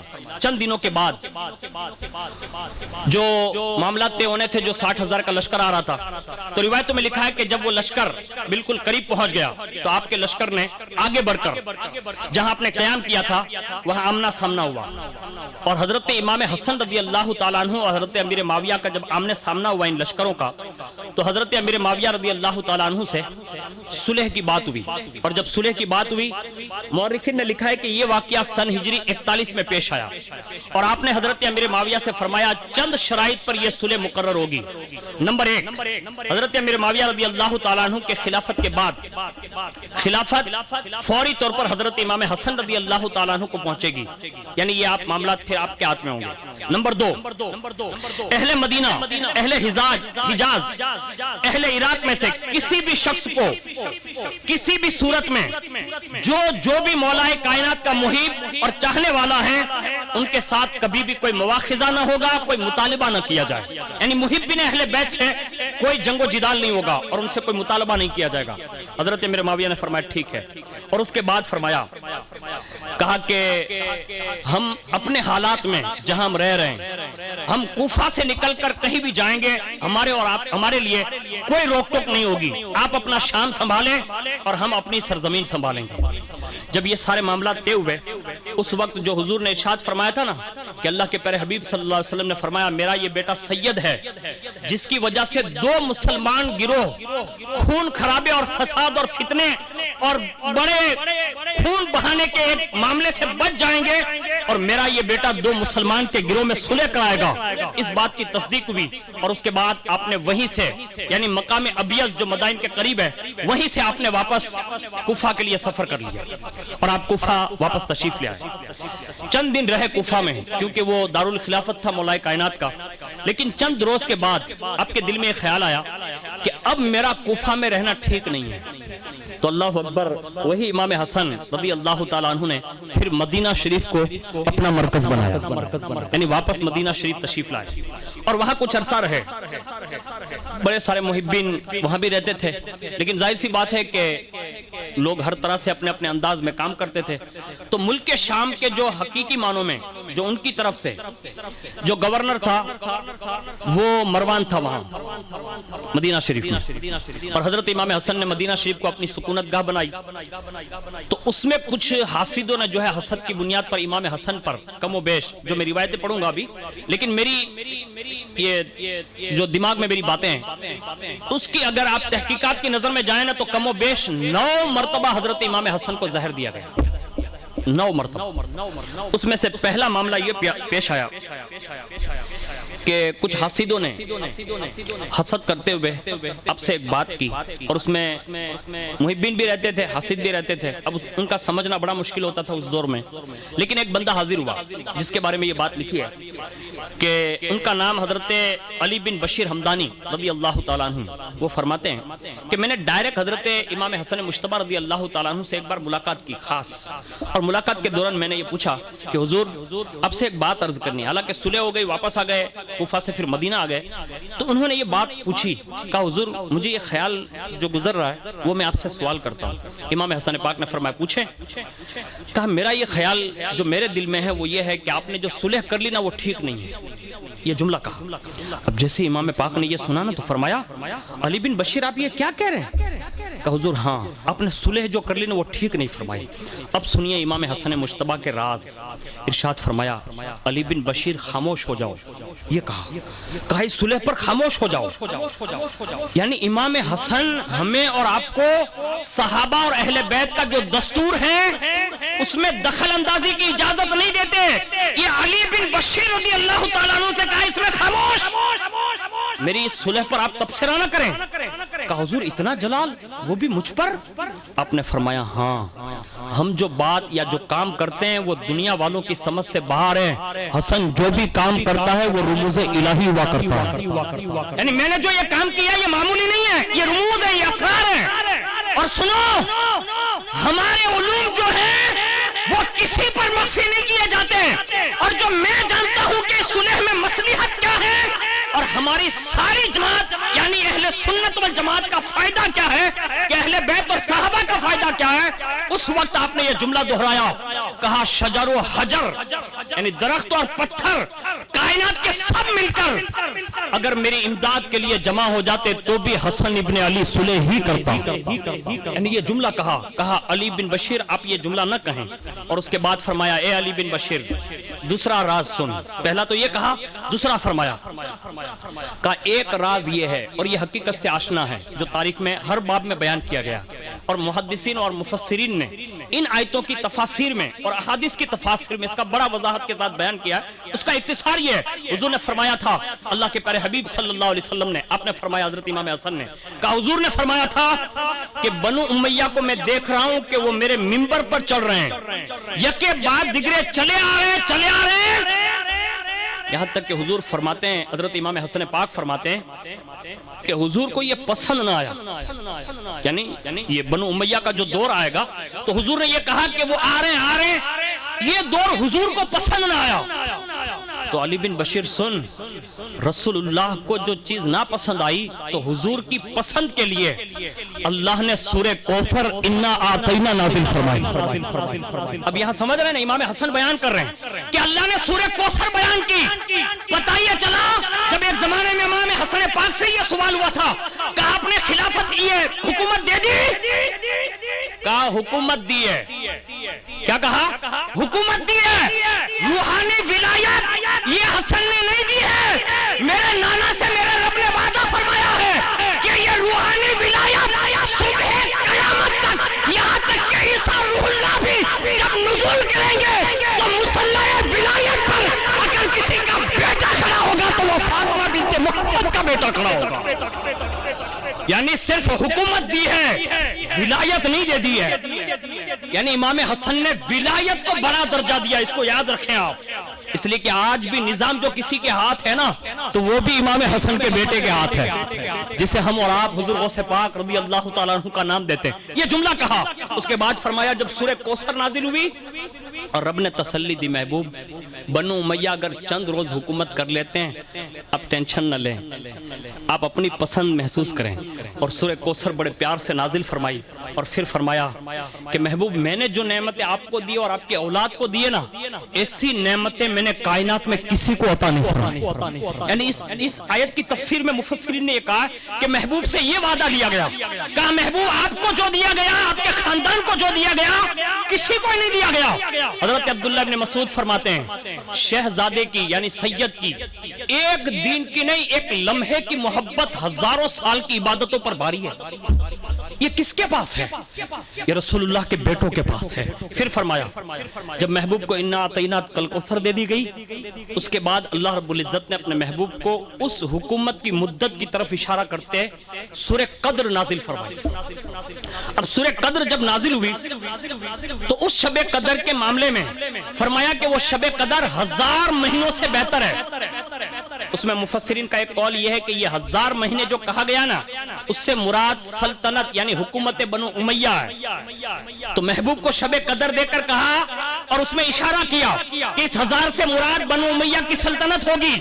اور اوپر بیان کی ہوئی روایتیں اور سیر کے مفسرین کے اقوال اس بات پر یہ مختلف ہوتے ہوئے بھی انہوں نے تطبیق دی. اور اس کے ساتھ ساتھ اہل صفا نے یعنی جو صوفیاء ہے اصفیاء ہے انہوں نے یہ بیان کیا کہ یہ اگر ہزاروں سال بھی حکومت کر لیں پھر بھی امام حسن اور امام حسین کے ایک دن کے برابر بھی نہیں ہو سکتا. اس لیے کہ ان کا جو تصرف ہے وہ کسی کا تصرف نہیں. یعنی اس شان سے اقوال انہوں نے تطبیق دیے. اس کے بعد فرماتے ہیں جب مفسرین نے اسی 1000 کی نسبت سے جب بنو امیہ کے جو بھی لوگ خلافت یہ حکومت کے معاملات میں آئے جب ان کا پورا مطلب مدت نکالی گئی تو وہ 1000 مہینے نکلی. اس کے بعد حضرت امام حسن پاک نے مدینہ شریف میں یہ حضرت علی بن بشیر سے یہ بیان کیا اور اس کے بعد ایک طویل عرصے تک آپ مدینہ شریف میں رہے. اس کے بعد دمشق سے کچھ لوگوں کی عقیدت کے خطوط آئے قاصد آئے تو کہا حضور آپ دمشق چلیں. اب امام پاک نے دمشق کی طرف رخ کیا اور دمشق میں راستے میں آپ دمشق جا رہے تھے مدینہ طیبہ سے دمشق کے لیے تو راستے میں پہلی مرتبہ جو حاسد ملا تو اس نے دھوکہ کیا آپ کے ساتھ. اور اس نے وہ دھوکہ کیا کیا سنیے. فرمایا جاتا ہے جب آپ دمشق کے راستے پر روانہ ہوئے تو راستے میں جو شہر آیا وہاں کے لوگوں نے آپ کا استقبال کیا تعظیم بجا لائے. لیکن جب آپ دمشق کے اسی راستے میں موصل پہنچے تو ایک حضرت سعد موصلی رحمت اللہ تعالی علیہ رضی اللہ تعالیٰ عنہ جو آپ کے خاص عقیدت مند تھے ان سے ملاقات ہوئی. انہوں نے اصرار کیا کہا حضور اگر آپ چاہیں تو میرا اصرار یہ ہے کہ آپ دمشق جانے سے پہلے موصل میں تھوڑے دن قیام کر لیں اس کے بعد آپ دمشق جائیں. اللہ اکبر. فرمایا گیا آپ نے وہاں بھی چند روز قیام کیا اور اس کے بعد چند روز کے بعد یہاں ٹھہر کر آپ پھر دمشق تشریف لے گئے. دمشق میں چند دن کے بعد پھر مدینہ شریف کے لیے واپس لوٹے. واپسی پر جب آپ موصل سے گزرے تو دوبارہ واپس موڑنے پر ایک خبیث سامنے ملا اور اس خبیث نے اپنے آپ کو اندھا ثابت کیا اور وہ اندھا ہو کر ظاہری اس نے عقیدت اور محبت کا اظہار کیا اور اسی محبت کے اظہار اور اصرار پر اس نے کہا کہ حضور ایک کام کریں آپ یہاں رک جائیں. اور جب آپ کو ٹھہرایا تو اس خبیث نے آپ کو دھوکے سے کھانے میں کم و بیش اسی موصل کے قیام میں 3 مرتبہ زہر دیا. امام حسن پاک کے ساتھ یہ خبیث نے دھوکہ کیا 3 بار اس نے زہر دیا. لیکن کرم دیکھیں امام حسن پاک کا کہ 3 بار زہر دینے کے باوجود بھی آپ کے جسم اقدس پر اس کے زہر کا کوئی اثر نہ ہوا. اللہ نے فوری طور پر وقتاً اس کے الان یعنی جس کو کہتے ہیں اینی ٹائم اللہ رب العزت نے آپ کو زہر سے استثناء کر دیا یعنی بری ذمہ ہو گئے. آپ کو کوئی تکلیف نہ ہوگی. زہر دیا ضرور 3 بار دیا لیکن کوئی اثر نہ ہوا. یہ آپ کی کرامت وہاں صادر ہوئی. پھر اس نے سوچا اس اندھے خبیث نے کہا کہ اب کوئی اور راستہ اختیار کرنا چاہیے اور پھر اس نے چوتھی بار زہر دینے کی جو پلاننگ بنائی وہ سنیے. یعنی کیسے لوگ تھے جو شہزادوں سے اس انداز میں بھی اللہ اکبر دھوکہ کرتے تھے. اس نے یہ کام کیا چوتھی بار موصل کے اسی قیام کے دوران. ایک دن آپ موصل کے اسی علاقوں میں جو زرخیز علاقہ تھا وہاں آپ آب و ہوا کے خاطر اپنے چند احباب کے ساتھ جنگل میں ٹھہرے ہوئے تھے تو آپ رضی اللہ تعالیٰ عنہ نے ملاحظہ فرمایا کہ کچھ فاصلے پر ایک اونٹ سوار ہے بیٹھا ہے. تو آپ نے کیا دیکھا کہ اس سوار نے اپنے اونٹ کو جو ہے وہ درخت کے ساتھ باندھا ہے. اچانک اس اونٹ سوار پر ایک بیماری نے مطلب کچھ درد نے واقعہ پیش آیا تو وہ چلانے لگا اور جب وہ چلایا تو ظاہر سی بات ہے بھوکا اور پیاسا رہا ہو. اب جب وہ چلایا نا تو اچانک اسی جنگل یا آبادی میں سے ایک چیتا جو ہے نا نکلا اور جا کر اس اونٹ سوار پر اس نے حملہ کیا. یعنی جو آدمی بیٹھا تھا نا اس پر حملہ کیا اور اس اونٹ سوار کو وہی مار ڈالا. اور اس کے بعد اونٹ پر جب حملہ کرنا چاہا اس نے تو امام حسن پاک رضی اللہ تعالیٰ عنہ کے جو خادم تھے انہوں نے اونٹ کو بچا لیا. اور اس کے بعد جب اونٹ کو پکڑ کر امام حسن پاک کے پاس لائے نا تو کیا دیکھا کہ اس کا جو کجاوا تھا نا یعنی اونٹ پر سامان جو لدا جاتا ہے اس کجاوے کو جب چیک کیا گیا نا تو اس کجاوے کے ایک کونے میں زہر کی ایک بہت بڑی شیشی نمودار ہوئی اور اس میں ایک لفافہ ملا. دیکھیں امام حسن پاک رضی اللہ تعالیٰ عنہ کو جو شہادت نصیب میں ہے وہ شہادت سری ہے. حالانکہ یہ بوتل ملی زہر کی ساتھ میں خط ملا اور جیسے آپ نے وہ خط دیکھا نا خادموں نے پیش کیا تو آپ نے تنہائی میں وہ خط پڑھا، اور پڑھنے کے بعد جب احباب نے پوچھا نا کہ حضور یہ بیان فرمائیں کہ وہ خط کہاں گیا، آپ نے فرمایا کہ میں نے اسے اپنے مصلے کے نیچے رکھ دیا ہے، اور میں یہ چاہتا ہوں کہ یہ لفافہ راز کا راز ہی رہے۔ شہادت سری جو منصب پر فائز ہونا تھا کہیں سے ظاہر نہیں کرتا، مصلے کے نیچے رکھ دیا۔ اب اس کے بعد جیسے آپ رکھ کر چلے مطلب بیٹھے ہیں، اس کے بعد جیسے وہ زہر جو تھا نا اس کو دیکھا گیا کہ لاؤ تو صحیح، اس کو دیکھے تو صحیح کہ یہ ہے کیا، اور جب اس کو کھولا گیا اور کھول کر جیسے زمین پر اسے اونڈیلا گیا تو لکھا ہے کہ وہ زہر اتنا زہر قاتل تھا کہ زمین ابلنے لگی، یعنی اتنا خطرناک پلاننگ یہ زہر دینے کے معاملات میں۔ اس کے بعد فرمایا کہ خادم نے پوچھا نا کہ حضور آپ یہ لفافہ کا جو راز ہے وہ کھولتے کیوں نہیں؟ کہا میں جس کے یہاں رکا ہوا ہوں نا، یعنی وہ اندھا جو بن کے محب بظاہر محب تھا، کہا میں جہاں یہاں رکا ہوا ہوں نا، کہا ہاں، کہا اگر میں نے یہ لفافے کا راز کھول دیا نا تو میرا جو میزبان ہے نا کہیں اس سے تکلیف نہ پہنچے، اس لیے میں نے یہ راز بھی رہے، یعنی اس شان سے عیب چھپایا۔ لیکن فرماتے ہیں کہ حضرت سعد موصلی جو تھے ان سے رہا نہیں گیا۔ ایک دن امام حسن پاک اسی لفافے کو ہمیشہ ساتھ میں رکھنے لگے، جہاں بھی مصلی مطلب بیٹھتے تو نیچے رکھ لیتے۔ اچانک حضرت سعد نے جو ہے آپ کی نظر کو مطلب بچاتے ہوئے اس لفافے کو نکال لیا، پڑھا، اور جیسے حضرت سعد نے پڑھا نا تو تاریخ میں یہ جملہ لکھا ہوا ہے، اسی وقت حضرت سعد کے چہرے پر جلال کے آثار نمودار ہوئے، اور سیدھے امام حسن پاک کی بارگاہ میں کھڑے ہو کر عرض کیا، کہا حضور مجھے اجازت دیں، میں ابھی اور اسی وقت آپ کے اس میزبان کو یہاں ختم کر دینا چاہتا ہوں۔ یعنی وہ لفافہ پڑھ لیا تھا، اور آپ نے فرمایا، کہا آپ یہ کیا کہہ رہے ہیں؟ کہا حضور میں نہیں چاہتا کہ اب یہ بندہ بچنا چاہیے، یعنی اس اندھے خبیث سے اب میں بدلہ ضرور لوں گا۔ اور جب آپ کے اس راز کو حضرت سعد جان گئے نا تو فرمایا مجھے یہ پسند نہیں ہے کہ میں جس کے گھر میں رہتا ہوں تو مہمان بن کر رہتا ہوں اور اس میزبان کے ساتھ کوئی بدسلوکی کرے، یہ حسن ابن علی کو کبھی گوارا نہیں۔ حالانکہ پلان حضرت سعد جان گئے ہیں، پھر بھی امام حسن نے کہا مجھے یہ کبھی پسند نہیں ہوگا۔ اس کے بعد حضرت سعد سے جو ہے اجازت تو لے لی لیکن ملی نہیں، پھر بھی برداشت نہ ہوا، موقع پاتے ہی آپ اس کو ملے الگ سے اس اندھے خبیث کو، اور ملنے کے بعد فرمایا میں تجھے ایک بات پوچھنا چاہتا ہوں، صحیح بتائے گا۔ اب یہ راز کھلنا چاہتے تھے لیکن خدا کی قدرت کا کرشمہ دیکھیں آپ، بہت ہی اچھے پیرائم میں مورخین نے لکھا ہے جیسے حضرت سعد گئے اور پوچھا، کہا میں تجھے جو سوال کروں گا وہ صحیح تو بتائے گا۔ کہا بالکل۔ کہا پہلی بات یہ میں تجھ سے پوچھتا ہوں کہ بتا کیا تجھے رسول اللہ سے کوئی دشمنی ہے؟ پہلا سوال یہ تھا۔ اس نے کہا نہیں۔ دوسرا سوال، کہا سچ بتا کیا رسول اللہ کے چچا کے بیٹے حضرت علی المرتضی شیر خدا رضی اللہ تعالیٰ عنہ سے کوئی دشمنی ہے؟ اس نے کہا نہیں۔ پھر فرمایا مجھے اب سچ بتا ان شہزادوں کے ساتھ جو تو پلان گڑ رہا ہے، 3 بار تو نے کھانے میں زہر دیا، 4تھی بار میں تو یہ پکڑا گیا اور تو یہ سمجھتا ہے کہ ہمیں معلوم نہیں، تو سچ بتا کہ آخر وجہ کیا ہے؟ اللہ اکبر۔ اس نے کوئی بات نہ کی۔ اب روایت میں یہ لکھا ہے کہ اندھے خبیث نے جہاں آپ مطلب رکے ہوئے تھے حضرت امام حسن پاک، وہ خدمت کرتا رہا، اور اس کے بعد حضرت امام حسن پاک کو جو ملال ہوا، جو رنج ہوا، لیکن آپ اکثر حضرت سعد سے یہ کہتے تھے کہ مجھے کوئی ملال نہیں ہوا، بھلے اس نے میرے اوپر 4 مرتبہ حربے استعمال کیے لیکن مجھے کوئی تکلیف نہیں ہوئی، اور میں ملول ہو کر لوگوں کو شکوہ نہیں کرتا۔ حضرت سعد سے یہ گفتگو ہوئی، اور اس کے بعد حضرت سعد نے کہا کہ حضور آپ ایک بات آپ سے پوچھوں گا کیا؟ کہا کیا اس اندھے خبیث کو آپ سے کوئی دشمنی ہے؟ حضرت امام حسن پاک نے فرمایا اس کے معاملات کو نہ کھول، یعنی یہ شہزادوں کے بارے میں جو آپ سے سوال کیا گیا تو آپ نے کچھ بیان نہ فرمایا، بڑی کوشش کی لیکن کوئی راز کا قصہ حضرت سعد جان نہ سکے۔ اللہ اکبر۔ پھر ایک بار پوچھا، کہا حضور آپ ہی بتائیے کہ آخر یہ قصہ ہے کیا؟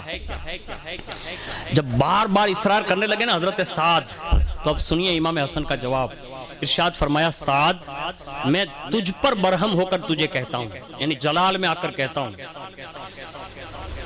کہ میں جو جان رہا ہوں نا وہ تم نہیں جانتے.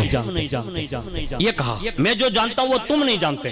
اس معاملے کو مجھ سے بار بار اصرار کر کے پوچھا نہ کرو. حضرت سعد رضی اللہ تعالیٰ عنہ بڑے سمجھدار تھے. پھر آپ نے کبھی سوال نہیں کیا. لیکن اس کے بعد وقت بیتتا گیا. ایک مرتبہ پھر آپ نے اسی اندھے سے پوچھا. حضرت سعد نے کہا کہ اب یہ بتا دے کہ تیری کوئی اور بھی سازش ہے. یعنی 4 مرتبہ تو یہ ہو گیا میرا امام جو تیرا مہمان بنا ہوا ہے اور تو جس کا میزبان بنا ہوا ہے, اور بھی کوئی قصہ ہے اب تیرے لیے؟ تو کہا کہ آپ آخر کچھ وضاحت تو کریں. حضرت سعد نے فرمایا 3 بار تو نے جو زہر دیا. کہا ہاں. کہا 4تھی بار تیرا قاصد مارا گیا یعنی جو آیا تھا.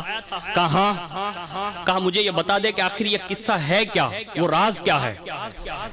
جب یہ راز تھا انہوں نے ڈائریکٹ اس اندھے خبیث سے پوچھا تو پھر اس مجرم کا یعنی جو میزبان بنا ہوا تھا اس کے چہرے پر پسینہ آ گیا. یعنی اب وہ اتنا شرمندہ ہوا کہ اس کے جسم سے پسینہ بہنے لگا. حضرت سعد نے فرمایا سچ سچ بتا دے ورنہ آج سعد سے اور سعد کے آدمیوں سے تجھے کوئی بچا نہیں سکتا. اس نے کوئی جواب تو نہ دیا لیکن حضرت سعد سمجھ گئے کہ اس کی یہ شرمندگی بتا رہی ہے کہ اس نے کوئی نہ کوئی دھوکہ کیا ہے. اس کے بعد فرمایا گیا کہ حضرت سعد نے امام حسن سے بغیر پوچھے ہوئے اپنے آدمیوں کو بلایا موصل کے اور کہا کہ کام کرنا, جہاں یہ اندھا خبیث تمہیں تنہا مل جائے وہیں ختم کر دینا, اس لیے کہ اس نے میرے آقا کے ساتھ 4 بار دھوکہ کیا ہے. اب کہیں 5ویں بار یہ دھوکہ کر کے وہ پھر 5ویں بار امام پاک کو تکلیف نہ پہنچائے. اور جیسے ہی حضرت سعد کے آدمیوں نے اس اندھے کو الگ پایا اسی وقت اس کو ختم کر دیا. حضرت امام حسن پاک رضی اللہ تعالیٰ عنہ سے آ کر حضرت سعد نے کہا کہ حضور میں نے اس خبیث کا قصہ ہی ختم کر دیا. جب یہ سنا نا تو بڑے رنجیدہ ہوئے, بڑا ملال ہوا. اور اس کے بعد فرماتے ہیں کہ سعد اب موصل سے پھر واپس کہیں نہیں جانا, اب یہاں سے سیدھے مدینہ چلتے ہیں. سیدھے مدینہ شریف تشریف لائے. اس وقت جو ہے یہ حاکم حضرت امیر معاویہ رضی اللہ تعالیٰ عنہ کی طرف سے مروان بن حکم تھا. اور یہ مروان بن حکم بھی یہ وہی بدبخت آدمی ہے کہ جو ظاہر میں عقیدت اور محبت رکھتا تھا شہزادوں سے, لیکن وہ اندر سے اتنا بڑا خبیث تھا کہ جس کے باپ پر بھی رسول اللہ نے لعنت فرمائی ہے. لیکن اس وقت وہ وہاں کا حاکم اور گورنر تھا امام حسن پاک کے دور میں. اس کے بعد مروان خبیث کو جب امام پاک کے مدینہ شریف میں آنے کی اطلاع ہو گئی کہ آپ یہاں آ گئے ہیں, اب اس نے ایک پلان اور گڑا. جو مروان تھا, غور سے سنیں, وہ مروان نے ایک عورت کو بلایا جو کاچ آتا ہے نا, کاچ, اس کو کھاننے کا کام کرتی تھی وہ عورت, یعنی پیستی تھی وہ کاچ. اس کو بلایا اور کہا کہ میں نے تجھے ایک خاص مقصد کے لیے بلایا. کس نے؟ مروان نے. کہا کیا ہے؟ کہا کہ تیرا امام حسن پاک کے یہاں آنا جانا ہے, یعنی ان کے خاندان کے یہاں تو آتی جاتی اور خاص کر کے ان کے گھر تک. اس نے کہا ہاں. کہا تو میرا ایک کام کر, میں تجھے 50 دق مصری تجھے میں عطا کروں گا. یعنی اس زمانے کے اعتبار سے جو سکے چلتے ہوں گے تو وہ مصری پیسے اس سے 50 دیے اور کہا کہ میرا یہ کام کرنا. کہا کیا؟ کہا پہلا یہ کام کرنا کہ میں تجھے ایک شہد دوں گا اور اس شہد میں نے زہر ملایا ہے, یہ حضرت امام حسن کی بیوی حضرت جعدہ کو دے دینا اور انہیں یہ مت بتانا کہ اس میں زہر ہے. اب یہ عورت جو تھی نا خبیثہ, اس نے حضرت امام حسن پاک رضی اللہ تعالیٰ عنہ کی بیوی مبارکہ کو جو ہے وہ پیش کیا. اور جیسے حضرت جعدہ نے وہ شہد دیکھا تو بڑا مطلب اچھا دکھنے میں لگا, تو سوچا کہ محب بن کی طرف سے ہوگا جو یہ عورت لائی ہے. تو اب وہ زہر جو ہے نا وہ حضرت امام حسن پاک رضی اللہ تعالیٰ عنہ کی بارگاہ میں, زہر کے بارے میں تو معلوم ہی نہیں تھا حضرت جعدہ کو, لا علمی میں وہ زہر شدہ شہد جو ہے نا وہ آپ کو دیا. یعنی 4 بار تو وہ حملہ کر چکا تھا, ایک پلان ختم ہوا, یعنی 3 بار تو ہو گیا تھا. اب یہ 4تھی بار جب آپ کو شہد دیا گیا تو مدینہ شریف میں تھے, شہد جیسے پیا رات بھر امام حسن رضی اللہ تعالیٰ عنہ قے کرتے رہے, یہاں تک کہ شکم پاک کا معاملہ یہ رہا کہ آپ نے فرمایا کہ اگر میں یہیں رہوں گا تو یہ کبھی میں شفا نہیں پا سکتا, مجھے میرے گھر سے اٹھاؤ اور نانا جان کے قدموں میں لے جاؤ, یعنی روزہ رسول پر لے جاؤ. جیسے آپ کو راتوں رات اٹھا کر روزہ رسول پر لائے تو فرمایا گیا کہ وہاں پہنچتے ہی حضور کے روزے اقدس کی برکت یہ ہوئی کہ اسی وقت قے بھی بند ہوئی اور شکم میں جو معاملات تھے اللہ نے اسے بھی شفا یاب فرما دیا. یعنی امام حسن پاک کو روزہ رسول کی نسبت کی بنیاد پر اللہ نے شفا عطا فرمائی. حضرت امام حسن پاک رضی اللہ تعالیٰ عنہ کو کھجوریں بڑی پسند تھی. تو پھر کچھ دنوں کے بعد یہی عورت کے ساتھ چند عمدہ کھجوریں، کچھ اچھی پکی ہر طرح کی کھجوریں اس زمانے میں جو ملتی تھی، وہ قیمتی سے قیمتی جو کھجوریں تھی وہ ملا جلا کر اس نے کہا کہ یہ قیمتی کھجوریں نے وہ جادہ کو دینا کہ یہ امام حسن پاک کے لیے اور یہ سب گھر کے افراد کے لیے الگ الگ۔ اب جیسے وہ عورت دے کر گئی، اب حضرت جادہ کے بارے میں یہ لکھا ہے کہ حضرت جادہ نے کیا کیا، اس میں جو سادہ کھجوریں تھی اس کو الگ کیا اور جو قیمتی کھجوریں تھی اس کو الگ کیا اور اس کو امام حسن پاک کے لیے رکھ لی۔ جب امام پاک تشریف لائے، کہا کہ وہ عورت جو اپنے یہاں کام کرنے آتی جاتی ہے، کہا ہاں، کہا اس نے یہ پیش کیے ہیں اور وہ کہتی تھی کہ یہ خاص آپ کے لیے ہیں۔ اللہ اکبر۔ جیسے امام پاک نے وہ کھجوریں نوش فرمائی، ابھی 7 کھجوریں کھائی تھی کہ اس زہر کا اثر پوری رات رہا، یہاں تک کہ رات ہونے کے بعد جیسے صبح ہوئی تو فوراً روزہ رسول پر حاضر ہوئے۔ رات بھر درد رہا لیکن روزہ رسول پر حاضر نہ ہوئے، لیکن جیسے صبح کی وقت کی نماز ہوئی فوراً روزہ رسول پر حاضر ہوئے۔ آپ فرماتے جس درد سے رات بھر میں بلکتا رہا، میرے نانا کے اس مقدس روزے پر میں نے قدم رکھا، اللہ نے اسی وقت شفا عطا فرما دی۔ یہ 5 بار ہو گیا۔ اس کے بعد فرماتے ہیں جب وہ جادہ آئی، وہ عورت آئی، حضرت جادہ سے خود آپ نے پوچھا کہ جادہ وہ کھجوریں کون لایا تھا؟ حضرت امام حسن پاک نے پوچھا جب تشریف لائے تو کہا کہ وہ جو عورت آتی ہے اسی نے دیا تھا۔ فرمایا کہ وہ کھجوریں کھانے کے بعد میرے پیٹ میں بڑا درد رہا اور مجھے بڑی تکلیف ہوئی، لیکن نانا کے مزار پر ہو کر آیا ہوں، ابھی اللہ نے شفا عطا فرمائی ہے، مجھے کوئی تکلیف نہیں ہوئی۔ پھر اس کے بعد اقربا نے کہا کہ اب اس معاملات کی تشویش ہونی چاہیے، لیکن اللہ اکبر، امام حسن پاک کا ایک بہترین مزاج تھا۔ آپ نے فوراً اپنے اقربا، اپنے جو دوست احباب، جو بھی آپ کی طبیعت کے لوگ تھے سب کو بلایا اور پھر فرمایا کہ مدینہ شریف میں میرا اس وقت رہنا بڑا مشکل ہے، مجھے کم از کم یہ 2 بار زہر مدینہ شریف میں دے دیا گیا ہے، تو میں یہ چاہتا ہوں کہ میں پھر موصل چلا جاؤں، وہاں بھی میرے معتقد ہیں، میں وہاں جا کر جاؤں گا نا تو میری طبیعت تھوڑی اچھی ہو جائے گی، تو میں چاہتا ہوں کہ چند روز کے لیے چلا جاؤں۔ چنانچہ حضرت عبداللہ ابن عباس رضی اللہ تعالیٰ عنہ کو آپ نے ساتھ لیا اور موصل کے لیے روانہ ہو گئے۔ چونکہ آپ سفر جب بھی فرماتے تھے، ظاہر سی بات ہے، میں ایک ایگزامپل دوں تاکہ آپ کو یہ سفر سمجھ میں آئے، اس زمانے میں بھی ایسا ہوتا تھا، جیسے حضور محسن ملت اگر یہاں سے کئی سفر کرنے والے ہو تو ہم لوگ جو قرب و جوار میں رہتے ہیں ان کے خدام بن کر اور ان کی بارگاہ کے جو ہے گوشہ نشین ہیں، تو ان کے قرب و جوار میں رہنے کی بنیاد پر ہمیں فوری طور پر کہیں نہ کہیں سے ان کے باہر جانے کے سفر کی اطلاع ملتی ہے۔ بلا تشبیہ اور تمثیل یہ سمجھانے کے لیے عرض کیا میں نے، جیسے امام پاک کہیں بھی جانا چاہتے تھے تو اس دور میں اتنے وسائل نہ ہونے کے باوجود بھی محبین کو پتا چل جاتا تھا کہ مدینے سے حسین یا حسن ابن علی چلے ہیں، فاطمہ کے لال چلیں، یعنی محبوں کے درمیان یہ اللہ کی طرف سے محبت ڈال دی جاتی تھی کہ انہیں وہاں تک رسائی ہو جاتی تھی۔ اور امام پاک رضی اللہ تعالیٰ عنہ نے جب یہ سفر شروع کیا تو موصل میں آپ آرام کر رہے تھے، تو اللہ اکبر، اسی موصل میں ایک دمشق کا رہنے والا ایک اندھا خبیث اور ایک تھا جو آپ کی مطلب دشمنی میں بڑی اس نے جسارت کی تھی۔ لکھا ہے کہ موصل چلوں، امام حسن پاک فرما رہے ہیں، تو موصل کے چلنے کے معاملات میں حضرت عبداللہ ابن عباس نے بھی کہا کہ وہاں بھی آپ کے ساتھ یہی معاملات پیش آئے تھے جو مدینہ شریف میں آئے تھے، تو ایک کام کرے، کہا کیا؟ کہا کہ آپ مسجد جو ہے نا اس میں آپ قیام فرما رہے ہیں تاکہ اکثر محبین جب آپ کو ملنے آئیں تو موصل کی مسجد میں آئیں۔ لیکن اللہ اکبر، ان خبیثوں نے، ان حاسدوں نے شہزادوں کو مسجدوں میں بھی چین نہ لینے دیا۔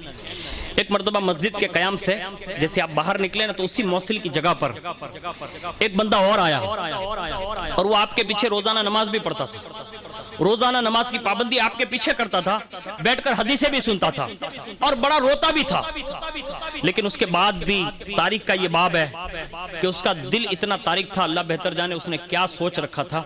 فرمایا گیا کہ ایک مرتبہ جب آپ مسجد سے باہر نکلے نا تو دوڑتا ہوا ایک مرتبہ موقع پا کر آیا اور اس نے ایک روز ظہر کی نماز کے بعد جب امام باہر نکلے تو آپ گفتگو فرما رہے تھے، اب یہ خبیث جو ہے آیا اور آ کر آپ کی دہائی دینے لگا۔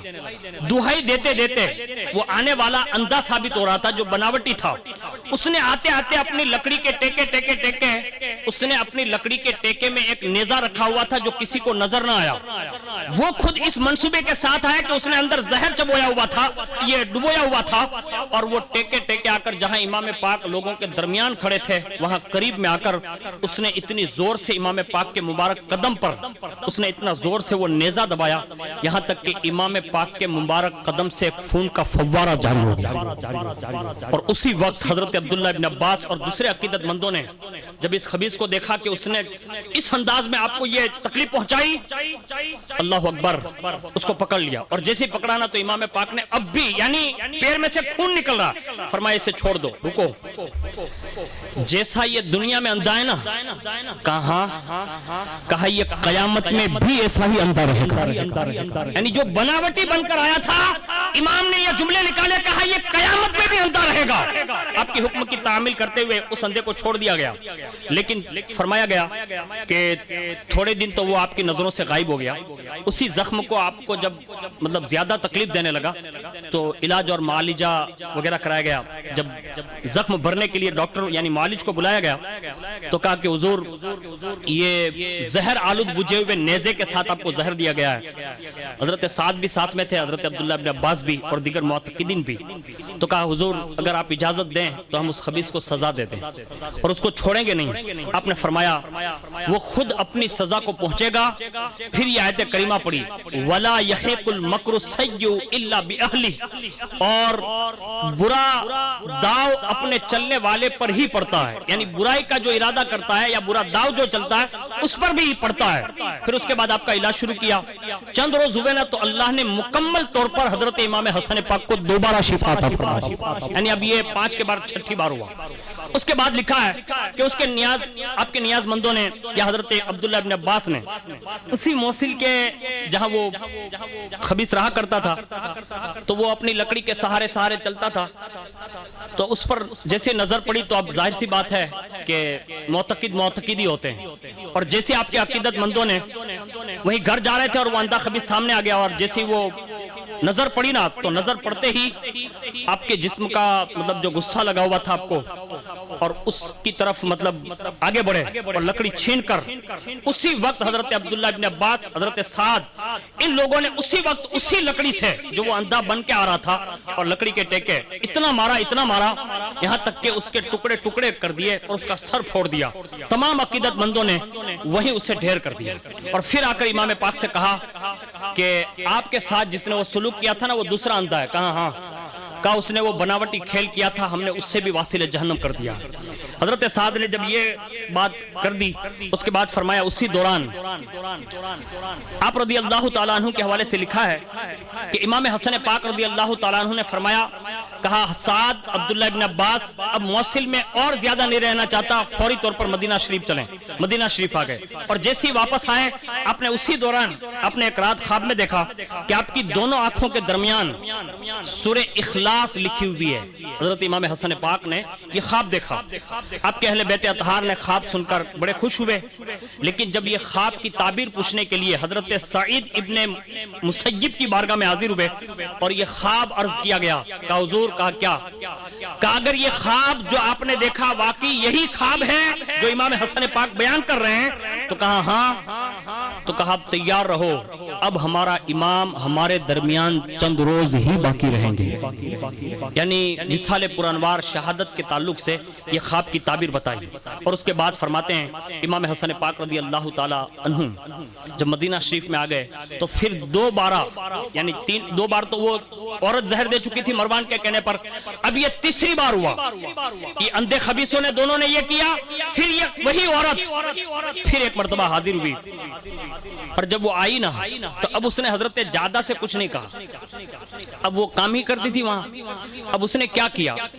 اس نے سب کی نظروں کو بچا بچا کر حضرت امام حسن پاک رضی اللہ تعالیٰ عنہ جس مشکیزے سے پانی نوش فرماتے تھے اس مشکیزے میں اس نے الماس پیس کر، یعنی وہ کنکری جو کانچ کی ہوتی ہے اس کو پیس کر اس نے موقع کی تلاش کر کے اس نے اس میں ڈال دیا، اور جیسے اس سراہی شریف میں اس نے یہ چیز ڈال دی. ربیع الاول شریف کے مہینے کی 5ویں شب تھی. اچانک آپ بیدار ہوئے اور جیسے آپ بیدار ہوئے تو حضرت سیدہ زینب کبریٰ رضی اللہ تعالی عنہا کو بلایا اور فرمایا, کہا بہن زینب میں تجھے ایک بات بتانا چاہتا ہوں. کہا کیا؟ کہا ابھی ابھی میں سو رہا تھا. کہا ہاں؟ کہا میں نے ابھی ابھی ایک خواب دیکھا ہے. کہا کیا دیکھا؟ کہا میں نے ابھی ابھی اپنے نانا جان رحمت دو عالمیان حضور سیدنا محمد رسول اللہ صلی اللہ علیہ وسلم کو دیکھا ہے کہ ان کی خدمت میں ابا جان بھی تھے, امی جان بھی تھے, لہذا ایک کام کرو نا. کہا کیا؟ کہا پانی لاؤ, میں نے ابھی ایک خواب دیکھا ہے, ایک کام کرو کہ پانی لاؤ تاکہ میں وضو کر لوں. سیدہ ماں زینب کبریٰ رضی اللہ تبارک و تعالی عنہا نے آپ کو وضو کے لیے پانی لانے کے لیے تشریف لے گئی. ابھی آپ بیدار ہوئے تھے, خواب بیان کرنا چاہتے تھے اور یہ بیان بھی کیا کہ میں نے نانا جان کو بھی دیکھا, بابا کو دیکھا, امی جان کو دیکھا.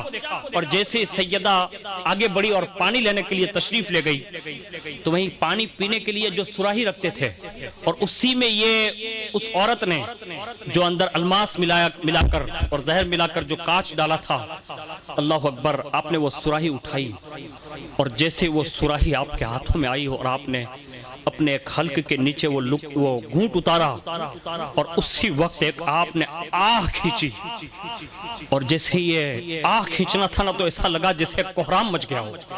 اور اس کے بعد فرمایا, ایک آواز لگائی اور جیسے آہ بھر کر آواز لگائی تو ظاہر سی بات ہے گھر ہے, سارے لوگ اٹھ گئے, اٹھ بیٹھے.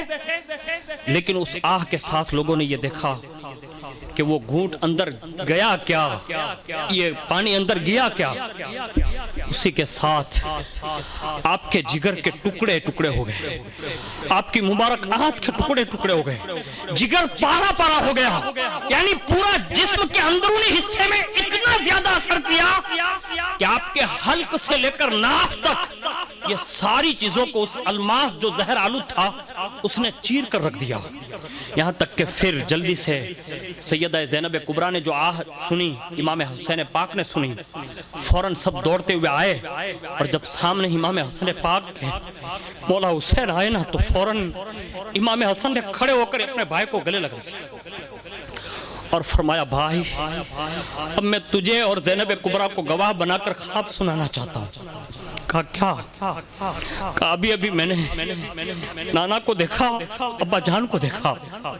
نانا نے جو ہے میرا ہاتھ پکڑا ہے اور نانا اپنے ہاتھ سے میرا ہاتھ پکڑ کر اے حسین تیرے بھائی حسن مجتبیٰ کو جنت کی سیر کروا رہے ہیں اور جنت کی وہ ساری چیزیں مجھے دکھا رہے ہیں. اور پھر نانا جان نے فرمایا بیٹا حسن خوش ہو جاؤ, تم نے اپنے دشمنوں سے نجات پائی ہے اور کل رات ہونے سے پہلے جو تم ابھی دیکھ رہے ہو یہ اللہ حقیقت میں تبدیل فرما دے گا اور تم وہاں سے نکل کر ہم سب کے درمیان جلوہ فکر ہو جاؤ گے. یعنی یہ خواب آپ نے جب سنایا پھر امام حسین پاک نے فرمایا, کہا بھائی یہ کیسے ہوا؟ کہا یہ سراہی پڑی ہے نا؟ کہا ہاں. کہا اسی میں کچھ ہے, میں نے ابھی وہ پانی پیا اور اسی کی یہ حالت ہے میں جو ابھی محسوس کر رہا ہوں.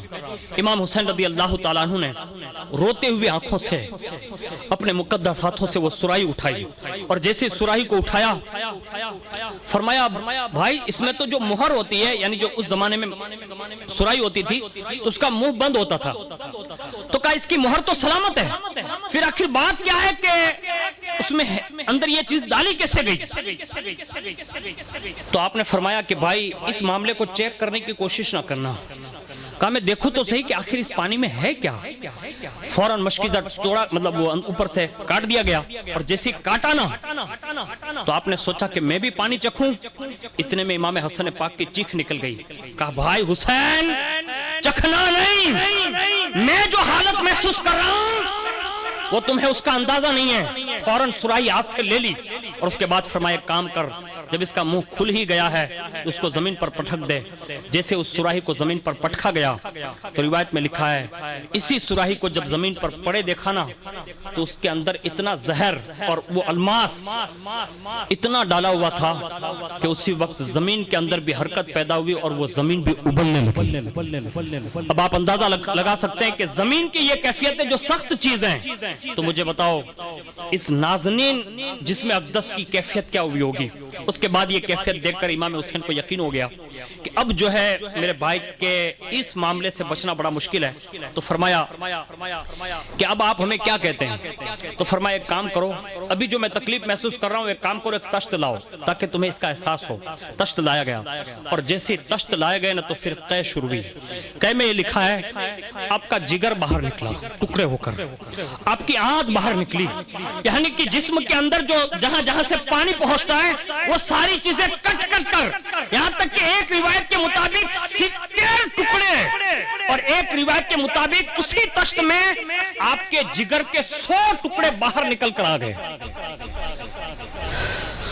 اس کے بعد فرمایا جب آفتاب بلند ہوا اور آپ کے چہرے انور کا رنگ تبدیل ہو گیا, زہر نے پھر سورج نکلنے کی گرمی کی وجہ سے اور اثر کیا, اور جب آپ کے چہرے کا رنگ تغیر ہوا تو امام حسن پاک کا چہرہ سبز رنگ کا ہونے لگا. چہرے انور کا یہ رنگ جو ہے وہ سبز گنبد جس کو ہم کہتے ہیں ایسا سبز ہونے لگا. تو لوگوں نے عرض کیا, کہا حضور, کہا کیا, کہا کہ یہ چہرے کا رنگ آپ کا کیوں تبدیل ہو گیا.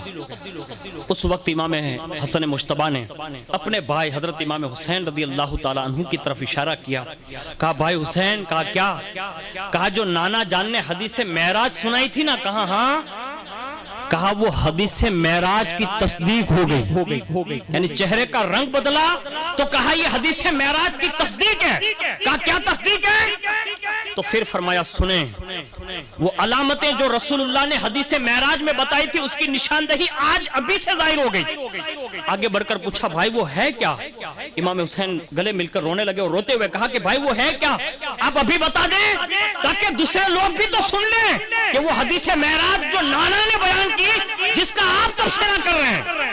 اس وقت حضرت امام حسن پاک نے اس کیفیت میں رہتے ہوئے بھی نانا کی حدیث بیان کرنا نہیں چھوڑا. اس کیفیت میں بھی نانا کی حدیث بیان کرتے ہوئے فرمایا سنو, میرے نانا جب معراج کی رات جنتی محل دیکھنے گئے تو سارے امتیوں کے تو دیکھے لیکن ہمارے دونوں بھائیوں کے بھی محل دیکھے. فرمایا ہمارے دونوں بھائیوں کے بھی محل دیکھے, اور جب دو محل دیکھے تو فرمایا ایک محل سبز رنگ کا دیکھا, ایک محل سبز رنگ کا دیکھا, دوسرا محل دیکھا وہ سرخ رنگ کا دیکھا, اور وہ اتنے نورانی تھے کہ اس محل سے جو نورانی شعاعیں نکل رہی تھی نا وہ دنیا کے آفتاب اور مہتاب سے بھی زیادہ نکل رہی تھی. شعاعیں بتا رہا ہوں, حجرہ نہیں, حجرے سے نکلنے والی کرنیں اتنی تابناک تھی کہ چاند اور سورج بھی اس کے سامنے ہینچ ہو جائیں. اس وقت میرے نانا جان نے جنت کے داروغہ حضرت رضوان سے پوچھا تھا, کہا رضوان جنت یہ تو بتاؤ یہ دونوں محل ہے کس کے. انہوں نے جواب دیا یہ آپ کے ہونے والے دونوں نواسوں کے محل ہیں. کہا کیا مطلب. نانا جان نے پھر فرماتے تھے کہ میں نے پوچھا ان دونوں محل کو جو میرے نواسوں کے لیے اللہ نے بنائے رنگ کیوں جدا جدا ہے, ایک کا رنگ سبز ہے ایک کا رنگ جو ہے وہ سرخ ہے. اب سنیے, جنت کا داروغہ ہونے کے باوجود بھی حضرت رضوان جنت اس وقت خاموش ہو گئے. جنت میں یہ فرشتے ہیں, یہ اللہ کے فرشتے ہیں جو جنت کے دربان ہیں اور رضوان ہیں, وہ خاموش ہو گئے نا. تو حضور نے پوچھا رضوان خاموش کیوں ہیں. انہوں نے پھر سر جھکا لیا. حضور نے فرمایا تعجب رضوان, میں تجھے یہ پوچھ رہا ہوں کہ میرے نواسوں کے لیے یہ دونوں چیزیں بنی ہیں, الگ الگ رنگ کیوں ہیں, آخر اس کا راز تو نہیں جانتا. اس وقت حضرت جبریل علیہ السلام آگے بڑھے, عرض کیا یا رسول اللہ رضوان میں یہ تاب نہیں ہے کہ وہ بیان کر سکے, اس میں یہ تاب نہیں وہ بیان کر سکے. حضور میں آپ کا خادم ہوں, میں عرض کرتا ہوں. کہا کیا, کہا یہ سبز محل جو آپ دیکھ رہے ہیں نا, کہا ہاں, کہا یہ آپ کے ہونے والے بڑے نواسے حضرت سیدنا امام حسن پاک کا محل ہے جس کا رنگ آپ سبز دیکھ رہے ہیں نا, اور یہی وجہ پوچھ رہے ہیں. کہا ہاں. کہا یا رسول اللہ آپ کے ہونے والے بڑے نواسے کے ساتھ کچھ لوگ وہ ویوہار کریں گے، وہ معاملہ کریں گے، انہیں سینکڑوں بار زہر دیا جائے گا، اور جب آخری وقت جو ان کو زہر دیا جائے گا، میں جو شہادت بیان کر رہا ہوں یہ امام حسن پاک نے اپنی زبان سے بیان کی۔ وہ فرماتے میرے نانا نے شب معراج میں یہ بات جبریل سے سنی اور نانا نے مجھے بتائی تھی، اور میں اپنے بھائی اور تمام محبین کو بتا رہا ہوں۔ یہی وہ الفاظ تھے۔ امام حسن پاک فرماتے اس وقت حضرت جبریل نے عرض کیا یا رسول اللہ یہ جو سبز محل ہے، یہ سبز محل کی وجہ یہ ہے کہ جب آخری وقت میں ان کو زہر دیا جائے گا تو وہ زہر اتنا اثر کرے گا، اتنا اثر کرے گا، حالانکہ بندے کے جسم میں خون زیادہ ہے تو رنگ سرخ ہونا چاہیے نا، کہا ہاں، لیکن آپ کے نواسے کے ساتھ ایسا سلوک کیا جائے گا کہ وہ زہر اتنا اثر کر لے گا، اتنا اثر کرے گا کہ آپ کے صاحبزادے کا آخری وقت لوگ یہ دیکھیں گے کہ ان کا چہرہ جو ہے سبز ہو جائے گا، اور وہ سبز رنگ کی وجہ سے جو کیفیت دنیا میں آپ کے نواسے کے ساتھ بنے گی، تو اسی یادگار کو تازہ کرنے کے لیے حسن کا محل بھی اللہ نے یہاں سبز بنایا ہے، یہ کہا۔ اور دوسری بات فرمائی کہ دوسری وجہ یہ ہے کہ حضرت امام حسین رضی اللہ تعالیٰ عنہ کے بارے میں بیان کیا اور پورا شہادت کا وہ پس منظر بیان کیا، اور کہا ان کو خون کے ساتھ جو لت پت کیا جائے گا تو اس کی وجہ سے یہ سرخ محل ان کے لیے اللہ نے تیار کیا، یہ حضرت امام حسن پاک نے فرمایا۔ اور اس کے بعد جو ہے حضرت امام حسین پاک رضی اللہ تعالیٰ عنہ اور حضرت امام حسین اور دیگر اقربا اور جتنے بھی رشتہ دار تھے ان کے درمیان جو ہے بے قراری بڑی۔ جب بے قراری بڑی تو آپ نے اس قاتل کا نام پوچھا۔ جب قاتل کا نام پوچھنے لگے نا تو امام پاک نے دو باتیں ارشاد فرمائی۔ ایک بات یہ تھی، پہلا پوچھا میرے بھائی اگر قاتل مل جائے گا تو کرے گا کیا؟ کہا میں اسے قتل کر دوں گا۔ کہا اچھا؟ کہا بھائی سن، جو میں جانتا ہوں، کیا کہا؟ جو میں جانتا ہوں اگر وہ وہی ہے تو نہ تمہیں انتقام لینے کی ضرورت ہے، نہ میرے خاندان کو انتقام لینے کی ضرورت ہے، میں اپنا معاملہ اپنے رب کے حوالے کرتا ہوں، میرا رب اس سے بہتر بدلہ لینے والا ہے۔ یہ کہہ کر آپ رضی اللہ تعالیٰ عنہ نے اس فرش گیتی کو چھوڑ کر دار بقا کی طرف رخ فرمایا۔ انا للہ و انا الیہ راجعون۔ السلام علیکم ورحمۃ اللہ وبرکاتہ۔